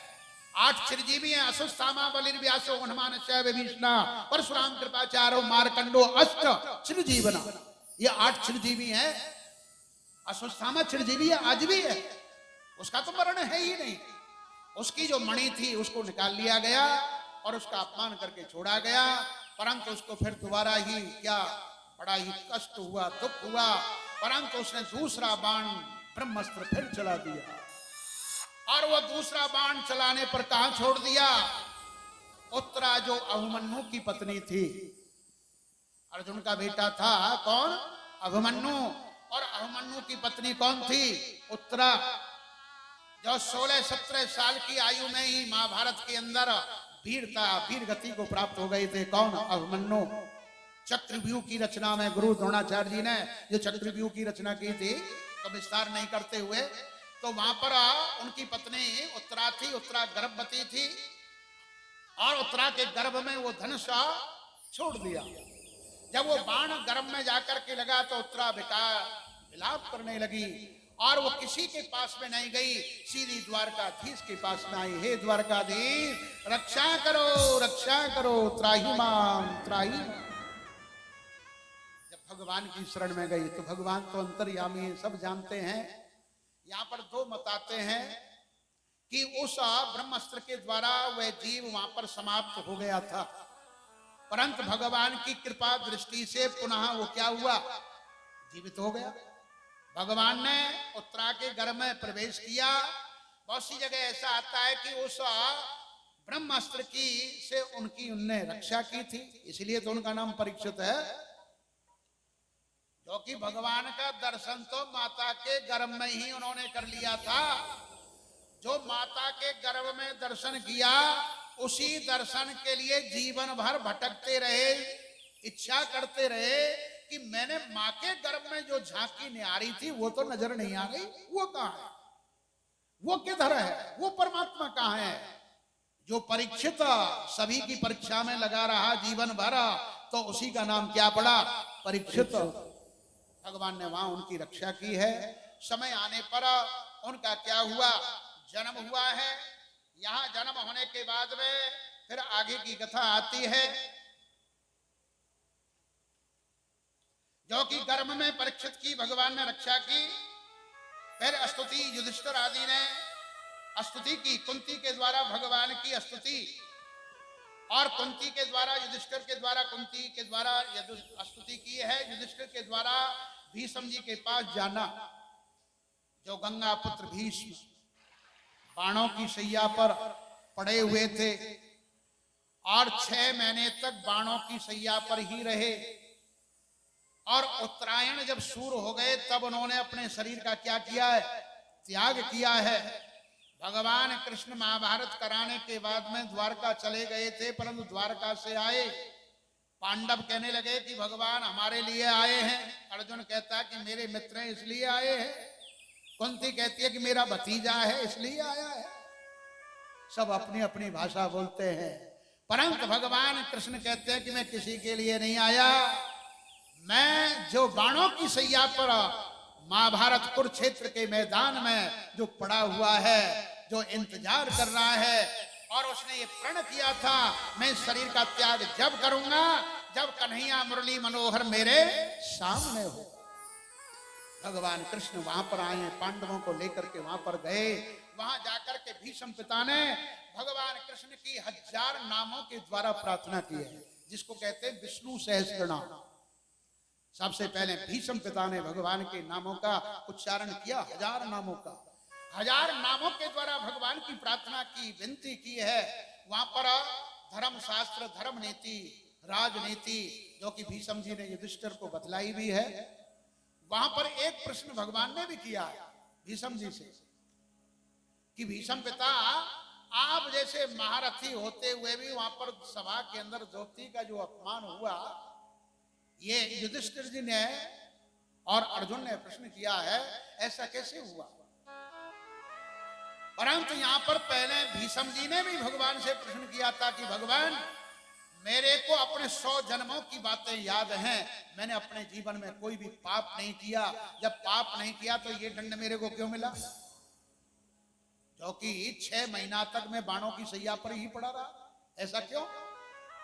भगवान कृष्ण ने कहा कि 100 जन्मों की पता है ना, 100 से ऊपर की पता है, तो आगे लंबी कथा हो जाती है, वहां पर जाते नहीं हुए तो वहां से आगे का आपको नहीं पता है। परंतु एक ही प्रमाण आपको देते हैं, आपने एक बहुत बड़ा अपराध किया कि आप शक्तिमान, बलशाली, नीतिज्ञ, बुद्धिमान, विदुर जी, जिनको विदुर नीति कहते हैं, उसके गुरु कौन है, भीष्म पिता।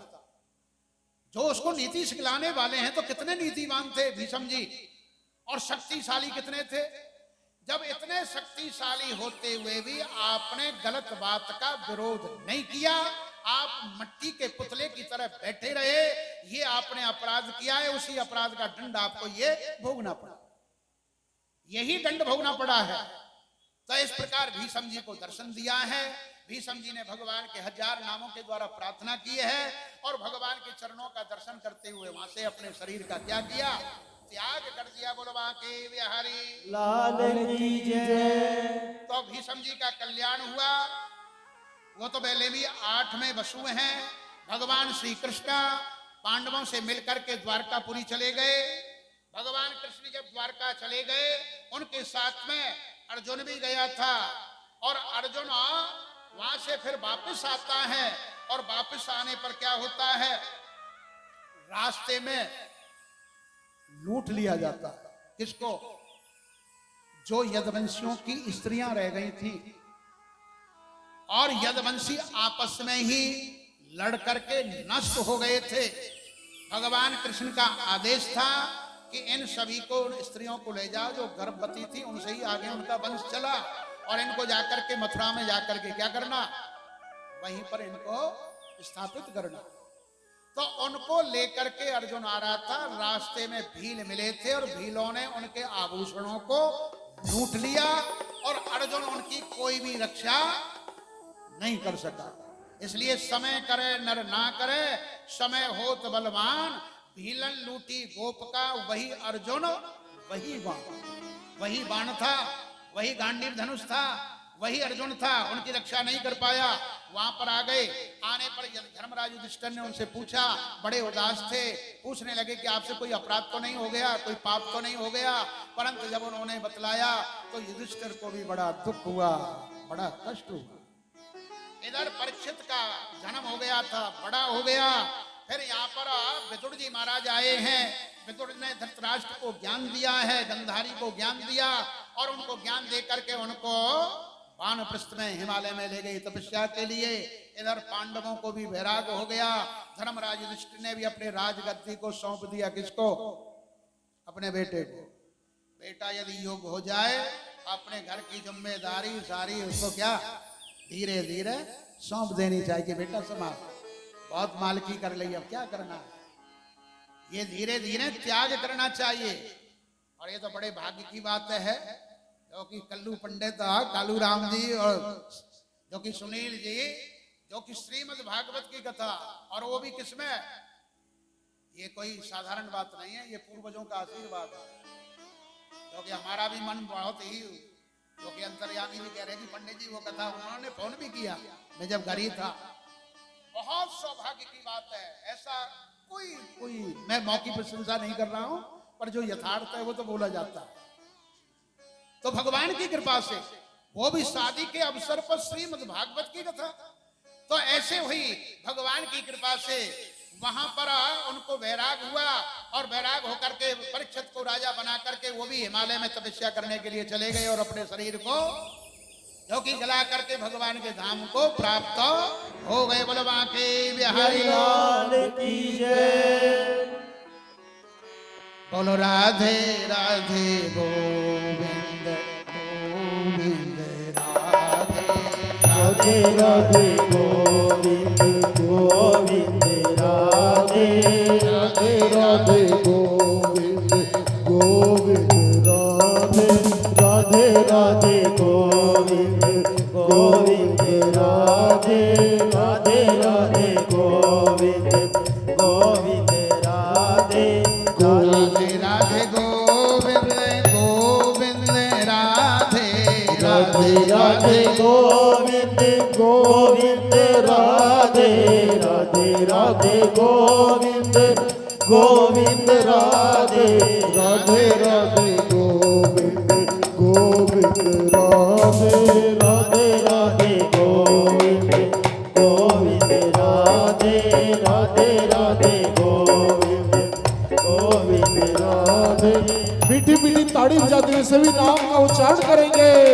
राधे राधे गोविंद गोविंद राधे राधे राधे गोविंद गोविंद राधे गोविंद राधे गोपाल राधे गोविंद राधे गोपाल राधे राधे राधे गोविंद गोविंद राधे राधे राधे राधे गोविंद गोविंद राधे बोल बांके बिहारी लाल की। राजा परीक्षित राज शासन चलाने लगे। उनके राज्य में कोई भी दुखी नहीं था, कोई परेशान नहीं था, सभी अपने धर्मों का पालन करते थे। एक दिन धनुष बाण हाथ में लेकर के घोड़े पे सवार होकर के भ्रमण कर रहे थे, तो एक दृश्य देखा। एक कसाई एक बैल को पीट रहा है, जिसके खाली एक ही चरण रह गया। एक चरण रहने पर उसी से ही अपंग होकर के चल रहा है, उससे भी उसको पिटाई कर रहा है। ऐसा देख करके राजा को बड़ा गुस्सा आया और राजा उससे पूछने लगा कि अरे मूर्ख, तू कौन है जो राजा परीक्षित के राज्य में बिना अपराध के इस बैल को पीटता है? क्यों पीट रहा है इसको? जब इस प्रकार सही सही बतला, सही नहीं बतलाएगा तो मैं तेरे को प्राण दंड दूंगा, तेरे को अभी समाप्त कर दूंगा। उसको समाप्त करने के लिए तैयार हो गए। कौन? राजा परीक्षित। जब राजा परीक्षित उसको तैयार हो गया समाप्त करने के लिए, तब हाथ जोड़ करके वो पुरुष कहने लगा, प्रकट हो गया और प्रकट होकर के अपने रूप को दिखलाया और कहा कि महाराज मैं कोई पुरुष नहीं, मैं तो कौन हूं? कलयुग हूं। मैं कलयुग हूं और ये बैल नहीं, ये कौन है? ये धर्म है, जो कि पृथ्वी रूपी गौ थी, धर्म रूपी बैल था और कली रूपी वो पुरुष था। मेरा समय आ गया है। जब मेरा समय आ गया तो इसलिए मैं अपना प्रभाव दिखा रहा हूं। राजा परीक्षित ने कहा कि मैं तेरे को अपने राज्य में नहीं आने दूंगा। वानकी महाराज सतयुग ने अपने पूरे समय का पालन किया, त्रेता ने अपने समय का पूरा पालन किया, क्योंकि सतयुग में धर्म के 4 चरण थे, जो कि तप, पवित्रता, दया और सत्य। सतयुग में क्या होते हैं? 4 चरण। पहला नंबर कौन सा है? तप। सतयुग में सभी तपस्वी थे, सभी तपस्या करने वाले थे। दूसरा नंबर क्या है? पवित्रता। आजकल पवित्रता है ही नहीं, पता ही नहीं है पवित्रता का, तो बहुत दूर की बात है। सर्कल ही ऐसा हो गया। हमारा आपका दोष नहीं है, समय की हवा होती है। पवित्रता।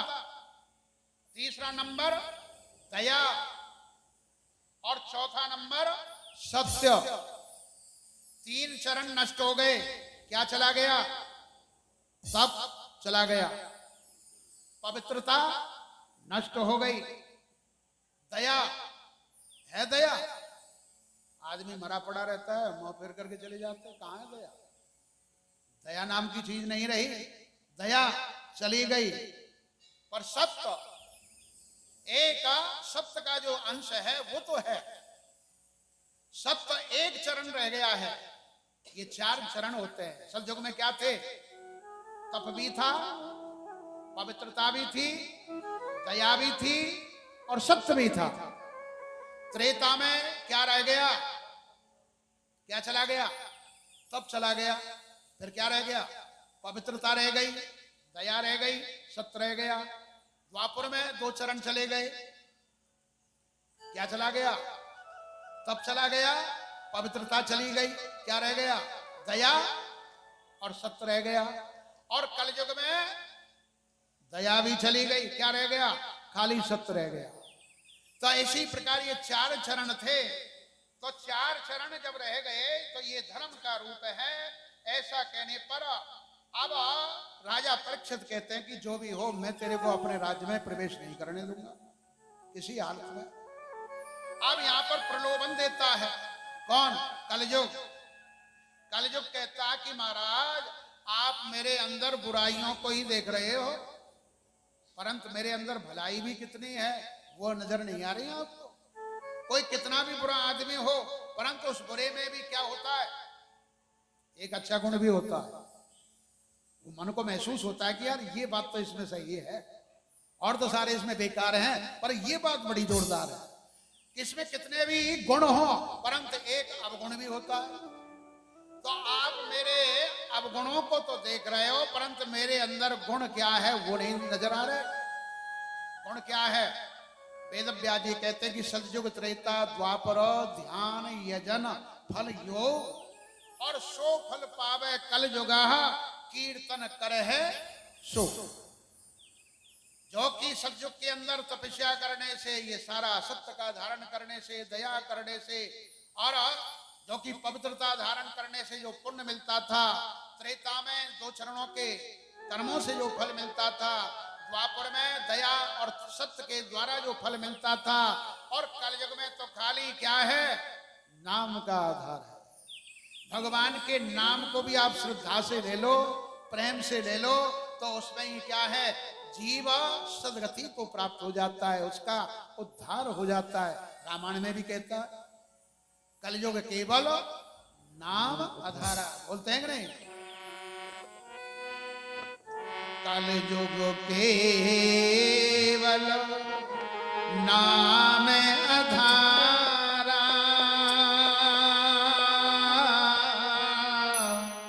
सुमेरे सुमेरे नर उतरहि पारा। कलयुग केवल नाम आधारा, सुमेरे सुमेरे नर उतरहि पारा। कलयुग में नाम का ही आश्रय, नाम का ही आधार है। इसी के द्वारा भवसागर पर शुद्ध मन से एक नाम भी लिया जाए तो कल्याणकारी है, नाम का आश्रय रह गया है। जब बार बार वो कहने लगा कि आप मेरे गुणों को भी तो देखो, जब ऐसा कहा तो दया आ गई किनको? राजा परीक्षित को। राजा परीक्षित ने कहा कि ठीक है तू आ सकता है, परंतु 4 जगह ही तेरे को जगह मिलेगी। वो कौन कौन सी जगह? जहां पर क्या जुआ सट्टा खेला हो, जुआ खेला जाता है तो वहां रहता है कौन? कलयुग। जहां पर मदरा का पान हो रहा हो वहां पर रहता है कौन? कलयुग। जहां पर परिस्त्री गमन हो वहां पर रहता है कौन? कलयुग। जहां पर दूसरों की निंदा की जाती है वहां पर रहता है कलयुग। 4 जगह थी।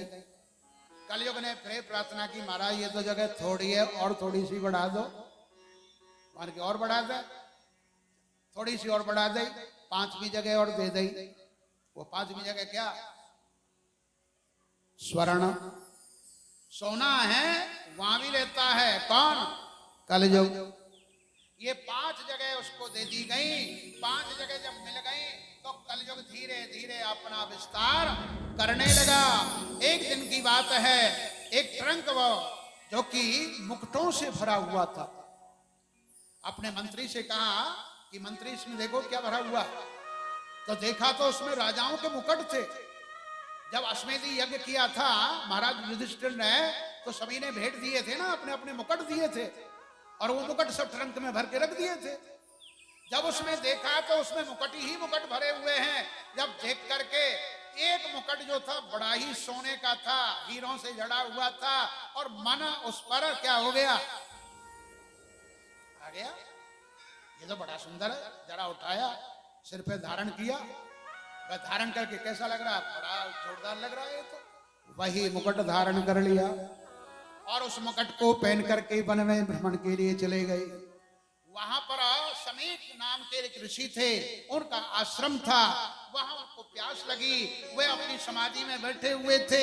उनसे पानी मांगा, परंतु पानी मांगने पर भी वो तो समाधि में थे, कोई उत्तर नहीं मिला। दोबारा कहा, 3री बार कहा, राजा को अहंकार आ गया। अरे समाधि लगा करके बैठा है। कलयुग का प्रमाण है। कलयुग कैसे आता है? आज भी कलयुग को जानना है। किसी महान पुरुष में, किसी संत में, किसी अच्छे ब्राह्मण में, किसी सदाचारी में आपको शंका उत्पन्न होने लगे, उसके प्रति दुष्भावनाएं पैदा होने लगे, तो समझना कि आपके अंदर कौन है? कलयुग आ रहा है। अरे ऋषि अपनी तपस्या में बैठे हुए, भजन में बैठे हुए हो, और आप कहोगे ये तो पाखंड कर रहा है। ये बताओ कलयुग नहीं है तो क्या है? वो अपनी साधना में लग रहा है, तेरे को क्या मिल रहा है? वो तेरे के लिए थोड़ी कर रहा है। तो राजा ने कहा कि ये पाखंड करता है, झूठ मूठ को करता है। वहां पर एक मरा हुआ सर्प पड़ा हुआ था और अपने बाण से उठाया और उसके गले में लटका दिया, अपने राज को चल दिया। वहीं नदी में स्नान करके उनके पुत्र थे श्रृंगी, बच्चों ने जाकर के उनको बतलाया कि तुम्हारे पिता के गले में मरा हुआ सर्प राजा परीक्षित डाल गया। जब ऐसा सुना तो बड़ा ही गुस्सा आया ब्राह्मण देव को। मेरे पिता ने क्या अपराध किया था जो राजा ने मेरे पिता का अपमान किया है, और मैं इस राजा को दंड देता हूं।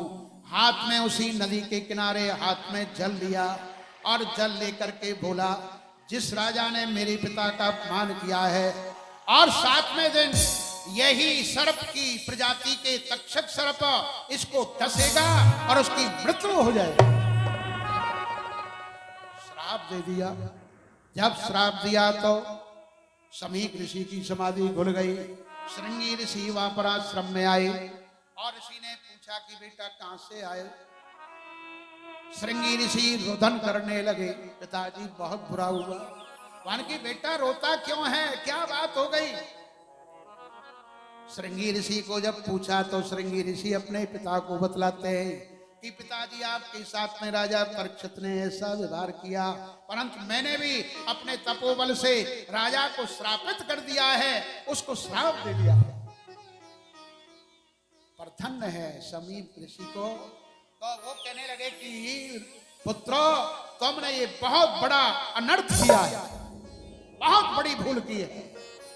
अरे तू बच्चा है, तू जानता नहीं है, जिस राज्य में राजा धर्मात्मा नहीं होता है वहां की प्रजा बड़ी दुखी हो जाती है। ऋषि मुनि अपना तप ध्यान भजन पाठ पूजा भी नहीं कर सकते। ये तेने बहुत बड़ा अनर्थ किया है, ये तो तेने भूल कर दी। अरे ऐसे धर्मात्मा राजा को श्राप दे दिया तेने। अरे उसने जो किया था वो अज्ञानता से किया, वो बड़ी भूल से किया, उसने जाने से ये अपराध नहीं किया, अनजाने से उससे हो गया है, और तेने अनजाने का दंड ये दिया, ये तेने बहुत बड़ी भूल की है। अब तो और ऋषि महाराज कहने लगे जैसे भी ये राजा को खबर पहुंचानी चाहिए। तुरंत राजा परीक्षित को खबर पहुंचाई। परंतु राजा परीक्षित जब अपने भवनों में आया और मुकुट को उतार करके रखा और वो सारा दृश्य उसको याद आ गया, अरे आज तो मेरे से बड़ा भारी अपराध हो गया।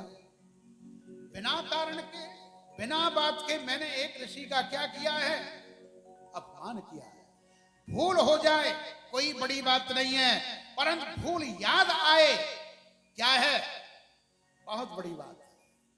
भूल हो जाना, अपराध हो जाना बड़ी बात नहीं, परंतु अपराध को स्वीकार कर लेना बहुत बड़ी बात है। राजा से भूल हुई, परंतु भूल होने के बाद में उसको क्या आई, याद आई, और याद आने पर क्या करने लगा, पश्चाताप करने लगा, रुदन करने लगा। अरे मैंने ऐसा किया तो किया, क्यों किया? ये तो मेरे को बहुत बड़ा अपराध हुआ, मेरे को तो प्राण दंड देना चाहिए। अब दंड कौन दे उसको, स्वयं सम्राट है, मेरे को कौन दंड दे? मैं तो सारे राजपाट के सहित नष्ट हो जाना चाहिए, ऐसा वो विचार ही कर रहा था। उसी समय समाचार आया कि आपको श्रृंगी ऋषि ने श्राप दे दिया है, 7वें दिन आपकी मृत्यु हो जाएगी। बोलो बाके बिहारी लाल की जय। राजा को बड़ी प्रसन्नता हुई और प्रसन्न होकर के राजपाट छोड़ करके उनके पुत्र हुए थे जन्मेजय, और जन्मेजय को राजगद्दी दे करके नदी के किनारे, गंगा के किनारे आ गए। आपके मुजफ्फरनगर के पास में है, जो कि कौन सा है, सुगताल जो है, तो वही स्थान है, वही गंगा के किनारे, जो कि राजा परीक्षित आ गए थे। गंगा के किनारे बैठ गए। वहां पर जब राजा आए तो सारे ऋषि मुनि, बड़े बड़े संत भी वहां पर आ गए। वशिष्ठ जी आ गए, भृगु जी आ गए, पुलस्त जी आ गए, पुलह जी आ गए, पाराशर जी आ गए, व्यास जी आ गए। अनेकों ऋषि वहां पर एकत्रित हो गए और ऋषियों से प्रश्न किया, पूछा कि महाराज मैं आपसे ये प्रार्थना करता हूं कि आपके पास में कोई ऐसा उपाय है, ऐसा कोई साधन है जो 7 दिन के अंदर मेरी क्या हो जाए, मुक्ति हो जाए। सभी ऋषि विचार करने लगे, अरे अनुष्ठान तो बहुत हैं, परंतु ऐसा अनुष्ठान तो कोई नहीं है जो 7 दिन के अंदर ही क्या कर दे, मुक्त कर दे। बड़ा खोजने पर भी कोई समाधान नहीं हुआ। अब राजा परीक्षित विचार करने लगा, क्या मेरी मुक्ति नहीं होगी, क्या मेरी दुर्गति होगी, ऐसा विचार ही कर रहे थे। परंतु भगवान ने जो कि अवधूत कौन, श्री सुखदेव जी महाराज, सुखदेव जी महाराज के मन में ये जागृति की और वो वहां से चल पड़े उधर कोई ही जिधर राजा परीक्षित बैठा हुआ था, जो कि जिन्होंने वस्त्र कोई धारण नहीं है, कपोपीन भी नहीं है, लंगोटी भी नहीं है। बच्चे उनके पीछे पीछे भाग रहे हैं, पत्थर मार रहे हैं, आगे आगे सुखदेव जी महाराज चले जा रहे हैं। वहां पर जब पूछे ऋषियों ने, जब देखा, सब खड़े हो गए और आसन पर उनको विराजमान किया और हाथ जोड़ करके सभी प्रार्थना करने लगे।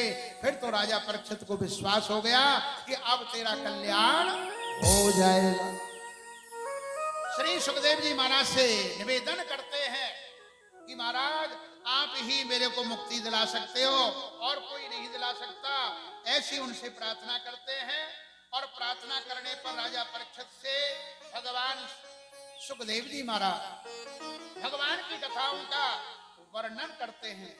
भगवान सुखदेव जी का आगमन हुआ है। आगमन होने पर बड़ी ही जय जयकार करने लगे, जय हो बोलो सुखदेव भगवान की जय। अभी तक कथा सुना रहे थे सूत जी महाराज, इनको 88,000 ऋषियों को। अब यहाँ पर राजा परीक्षित को सुनाते हैं कौन, सुखदेव जी महाराज। सुखदेव जी महाराज से जब राजा परीक्षित ने प्रश्न किया कि 7 दिन के अंदर मेरी मृत्यु होने वाली है, 7 दिन में मेरी मुक्ति हो सकती है, जब ऐसा कहा, सुखदेव जी महाराज कहने लगे कि राजन, हर जीव की मृत्यु 7वें दिन ही होती है। अरे 7 दिन में क्या होते हैं, 7 ही तो बार होते हैं। अब 7 बारों में हमको तो नहीं पता कि मंगलवार को मरेंगे हम, के शनिवार को मरेंगे, के एतवार को मरेंगे। 7 दिन के अंदर ही तो मरेंगे, कि इनसे अलग कोई बार है? हर जीव की मृत्यु कब होती है? 7वें दिन ही होती है, 7 बारों में ही होती है। अरे आप तो 7 दिन की बातें करते हो, एक घड़ी, आधी घड़ी, आदि में भी दुनिया, और तुलसी संगत साध के हरे कोट अपराध। एक क्षण भी, एक पल भी भगवान में मन लग जाए तो जीव का क्या उद्धार हो जाता है। आपके पास में तो 7 दिन है, चिंता मत करो, आपकी मुक्ति हो जाएगी, निश्चित रूप से हो जाएगी। तो श्री सुखदेव जी महाराज कथा का वर्णन करते हैं, भगवान की कथाओं का वर्णन करते हुए, जो कि यहाँ पर सृष्टि का क्रम वर्णन किया है, जो कि विराट पुरुष नारायण भगवान, अनादि पुरुष कौन है? नारायण है। नारायण भगवान की नाभि से कमल उत्पन्न हुआ, कमल से ब्रह्मा उत्पन्न हुआ। ब्रह्मा जब उत्पन्न हुए, चारों तरफ देखा, कुछ भी नजर नहीं आया, जल ही जल है। परंतु उनको 2 शब्द सुनाई दिए, तय और पे। तय और पे का मतलब तप तप तप। जब ये सुना तो ऐसा सुन करके वो तपस्या में लग गए। बहुत वर्षों तक उन्होंने तप किया। जब तपस्या की तो तब उनको नारायण भगवान का दर्शन हुआ। बोलो नारायण भगवान की जय। भगवान नारायण की कृपा से नारायण भगवान ने कहा कि सृष्टि को रचो। अब नारायण भगवान की कृपा से उन्होंने सृष्टि की रचना की। सबसे पहले पुत्र पैदा किए थे, अवतारों में बतलाया आपको। कौन हुए? सनकादिक ऋषि। सनकादिक ऋषियों को उत्पन्न किया। ब्रह्मा जी ने उनसे कहा कि सृष्टि रचो। उन्होंने कहा कि महाराज हम सृष्टि नहीं रचेंगे, क्योंकि वह तपस्या से ही उत्पन्न हुए थे, वो तप में ही लग गए। वो चारों भाई 5 वर्ष के रहते हैं। उनकी अवस्था किसकी रहती है? जैसे 5 साल का बच्चा, और हैं कैसे? लाखों साल के। उनमें एक भाई वक्ता और 3 भाई श्रोता। उन्होंने स्वीकार नहीं किया। फिर सृष्टि रची, जिनसे पैदा होते ही रुदन करने लगा, उसका नाम रखा रुद्र। बोलो रुद्र भगवान की जय। रुद्र भगवान जो रुदन कर रहे थे, इसलिए उनका नाम रुद्र। शंकर उनसे कहा, उनने ऐसी सृष्टि रची जो पैदा तो होते परंतु क्या नहीं होते, मरते नहीं है। भगवान के गण मरते हैं? अरे शिव पुराण के अंदर आता है, जो भी भगवान से पैदा हुआ शिव से, उसकी मृत्यु नहीं हुई। नंदी भगवान से पैदा हुआ, मरा? हमेशा है। जितने भी गण पैदा हुए हैं भगवान शंकर के, वो जब भी थे आज भी है। भगवान शंकर ने जिसको रचा वो कभी भी क्या नहीं होता, मरता नहीं है। ब्रह्मा जी ने कहा कि ये तो पैदा ऐसे करते हैं कि मरण को ही प्राप्त नहीं होंगे, ऐसी सृष्टि होगी फिर तो काम कैसे चलेगा। उनकी महाराज बस बंद कर दो, इतनी ही ठीक है।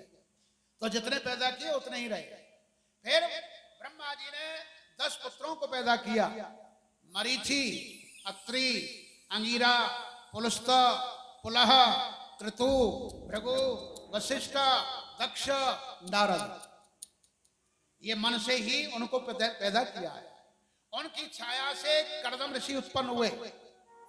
उनके दाएं अंग से मन रूपा राजा पैदा हुआ, उनके बाएं अंग से शत्रुपा रानी पैदा हुई। मन रूपा राजा और शत्रुपा रानी से ही आज की जो सृष्टि चल रही है ना, वहीं से प्रारंभ हुई। जो आज की जो स्त्री पुरुष के संग से जो जीव पैदा होता है, ये मन रूपा राजा और शत्रुपा रानी से प्रारंभ हुई। अब मनु महाराज के 3 कन्या पैदा हुई, आकुति, प्रसूति, देवहूति। देवहूति को लेकर के मनु महाराज कर्दम ऋषि के आश्रम में गए। उनको ब्याने के लिए कर्दम ऋषि ने पहले तपस्या की थी, नारायण भगवान ने आशीर्वाद दिया था। तो आशीर्वाद देने के कारण मनु महाराज अपनी बेटी देवहूति को लेकर के वहां पर जाते हैं। जब आसन उनको दिया, परंतु देखो देवहूति को उनके दिए हुए आसन पर नहीं बैठती है तो क्या होता है, ऋषि का अपमान होता है। अरे आपको कोई आसन दिया जाए और आप ना बैठे तो अपमान है ना उनका। और यदि बैठती है तब भी अपमान होता है कि पति का दिया हुआ आसन है। पति जी बिछाना करे, गद्दा बिछाए, तब पत्नी शयन करे, ये थोड़ी धर्म है। धर्म तो यह है कि पत्नी बिछैया बिछाए, पति देव शयन करे। परंतु पति देव ने आसन बिछाया है और उसके ऊपर पत्नी बैठे, उनको निश्चय हो गया कि मैं इनकी पत्नी बनूंगी। अब वो करें तो करें, क्या करें। परंतु देखो बुद्धिमता, उन्होंने क्या किया कि सीधे हाथ को उस आसन के ऊपर रखा और आसन को सीधे हाथ पर रख करके और नीचे बैठ गई। मनु महाराज ने प्रार्थना की और प्रार्थना करने पर कहा कि महाराज मैं अपनी बेटी आपको अर्पण करना चाहता हूं। कर्दम ऋषि को अपनी बेटी क्या गई, ब्याह दी। ब्याहने पर उनके प्रकट होते हैं कौन, कपिल देव भगवान। ये कथा आपको कल सुनाई जाएगी। बहुत ही सूक्ष्म रूप से ले गए वहां तक। यदि वैसे चले तो थोड़ा सा बहुत है, पर टाइम का भी थोड़ा ख्याल रखना है ना। तो इस प्रकार अब भगवान का कीर्तन करते हुए आरती होगी। कल जो है कपिल देव भगवान का प्रसंग चलते हुए आगे का प्रसंग चलेगा। कै बजे शुरू होगी? सही 4 बजे, 3:30 बजे, 3:30 बजे हमारे ये कीर्तन शुरू हो जाएगा और कथा सही 4 बजे शुरू हो जाएगी और 6:45 पर 6:30 पौने 7 तक कथा आरती हो जाएगी। ज्यादा टाइम नहीं लेंगे। आज तो पहला दिन था, सोई 5 बजे हुई है। पर ये ले जाना भी वही था, छोड़ देते तो बहुत सही हो। कहते पंडित जी ने वो तो कथा सुनाई नहीं, वो नहीं, सूक्ष्म रूप से सुनाई है, परंतु सुना सारी दी है। पर आप भागवत उठा करके देख लेना, जो भी कथा है जहां तक ले गए हैं सुना सारी दी है। सूक्ष्म रूप से सारी कथा सुनाई दी आपको और सारी ही कथा सुनाई जाएगी। कोई तान टप्पे नहीं सुनाए जाएंगे, कथा ही सुनाई जाएगी, भजन भी सुनाए जाएंगे। तो इस प्रकार भगवान की कथा सुनाई। अब 2 मिनट भगवान का स्मरण, उसके बाद में आरती। छोटा सा एक भजन बोले। मेरा छोटा सा संसार हरि आ जाओ एक बार। मेरा छोटा सा संसार प्रभु आ जाओ एक बार। मेरा छोटा सा संसार हरि आ जाओ एक बार। मेरा छोटा सा संसार फिर आ जाओ एक बार। मैया देवकी ने तुझे जाया है, मैया कि मैं तुझे जाया है, मैया देवकी ने तुझे जाया है, मैया देवकी ने तुझे जाया है।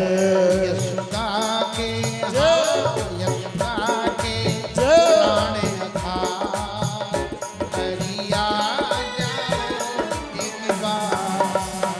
मेरा छोटा सा परिवार हरिया जाओ एक बार। मेरा छोटा सा संसार, हरिया जाओ एक बार। मेरा छोटा सा परिवार हरिया जाओ एक बार। वृंदावन कुंज की गलियों में, वृंदावन कुंज की गलियों में मेरा माखन जय हो। गोपाल, हरिया जाओ एक बार। मेरा छोटा सा परिवार हरिया जाओ एक बार। तू मेरा है मैं तेरा हूँ, तू मेरा है मैं तेरा हूँ, मेरा है मैं तेरा हूँ, तू मेरा है मैं तेरा हूँ, मेरा है मैं तेरा हूँ। तू मेरा है मैं तेरा हूँ। अमितों के जीवन था, हरिया जाओ एक बार। मेरा छोटा सा परिवार हरिया जाओ एक बार। छोटा सा परिवार हरिया जाओ एक बार। बाकी बिहारी लाल की जय। आज ये आरती के लिए खड़े हो जा, उधर भी आरती शुरू कर दो, भले उधर भी कर दो, यहाँ कर ले पहले। निवेदन है सभी से सब आरती के कृपया लिए। आरती के लिए थोड़ा आगे जाए, ज्यादा भीड़ ना करे, जजमान ही केवल कोशिश करे थोड़ा आगे आए। और कल ठीक 3:30 बजे आप पहुंच जाए। 3:30 बजे संकीर्तन प्रारंभ हो जाएगा। आदरणीय व्यास श्री जी ठीक 3:45 बजे व्यासपीठ पर आसीन हो जाएंगे। व्यास तिलक के बाद हम सीधे दूसरे दिन की पावनी कथा में प्रवेश करेंगे। तो निवेदन है कृपया आरती के लिए सभी आ जाए।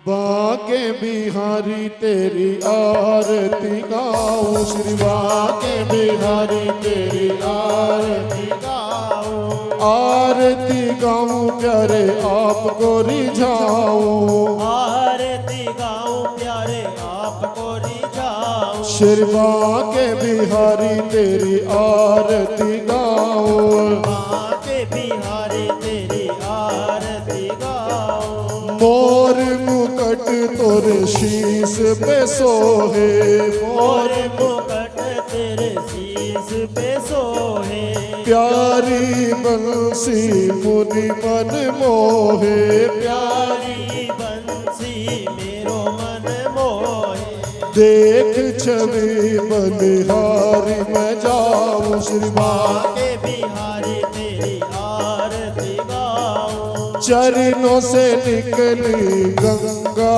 प्यारी, चरणों से निकली गंगा प्यारी, जिसने सारी दुनिया तारी, जिसने सारी दुनिया तारी, श्री हरि चरणों में मैं शीश निभाऊं, श्री बाके बिहारी तेरी आरती गाऊं, व्यास दास के नाथ आप हो, व्यास दास के नाथ आप आप हो। सुख दुख जीवन प्यारे साथ आप हो। सुख दुख जीवन प्यारे साथ आप हो। प्यारी छवि तेरे मन में बसाओ। श्री बांके बिहारी तेरी आरती गाऊं। श्री हरिदास के प्यारे तुम हो। श्री हरिदास के प्यारे तुम हो। हम भक्तों के जीवन धन हो। सब भक्तों के जीवन धन हो। बार बार तेरे दर्शन पाओ। बांके बिहारी तेरी आरती गाऊं। संग में सोहे वृषभानु दुलारी। संग में सोहे विषुभान दुलारी। ललितादित सब सखियां प्यारी। ललितादिक सब सखियां प्यारी। युगल छवि के मैं दर्शन पाओ। बांके बिहारी तेरी आरती गाऊं। हरे रामा राम राम हरे हरे। हरे कृष्णा कृष्णा कृष्णा हरे हरे। हरे राम राम राम हरे हरे। हरे कृष्णा कृष्णा कृष्णा हरे हरे। हरे राम राम राम हरे हरे। हरे कृष्णा कृष्णा कृष्णा हरे हरे। कर्पूर गौरव करुणावतारम संसार सारंग भुजगेन्द्रहारम सदा वसंतम हृदयारविंदम भवम भवानी सहितं नमामि। तुम्ही हो माता च पिता तुम्ही हो बंधु च सखा तुम्ही हो विद्या वर्णम तुम्ही हो स्वर सर्वम देव देवा। तुम्ही हो स्वर सर्वम देव देवा। तुम्ही हो स्वर सर्वम देव देवा।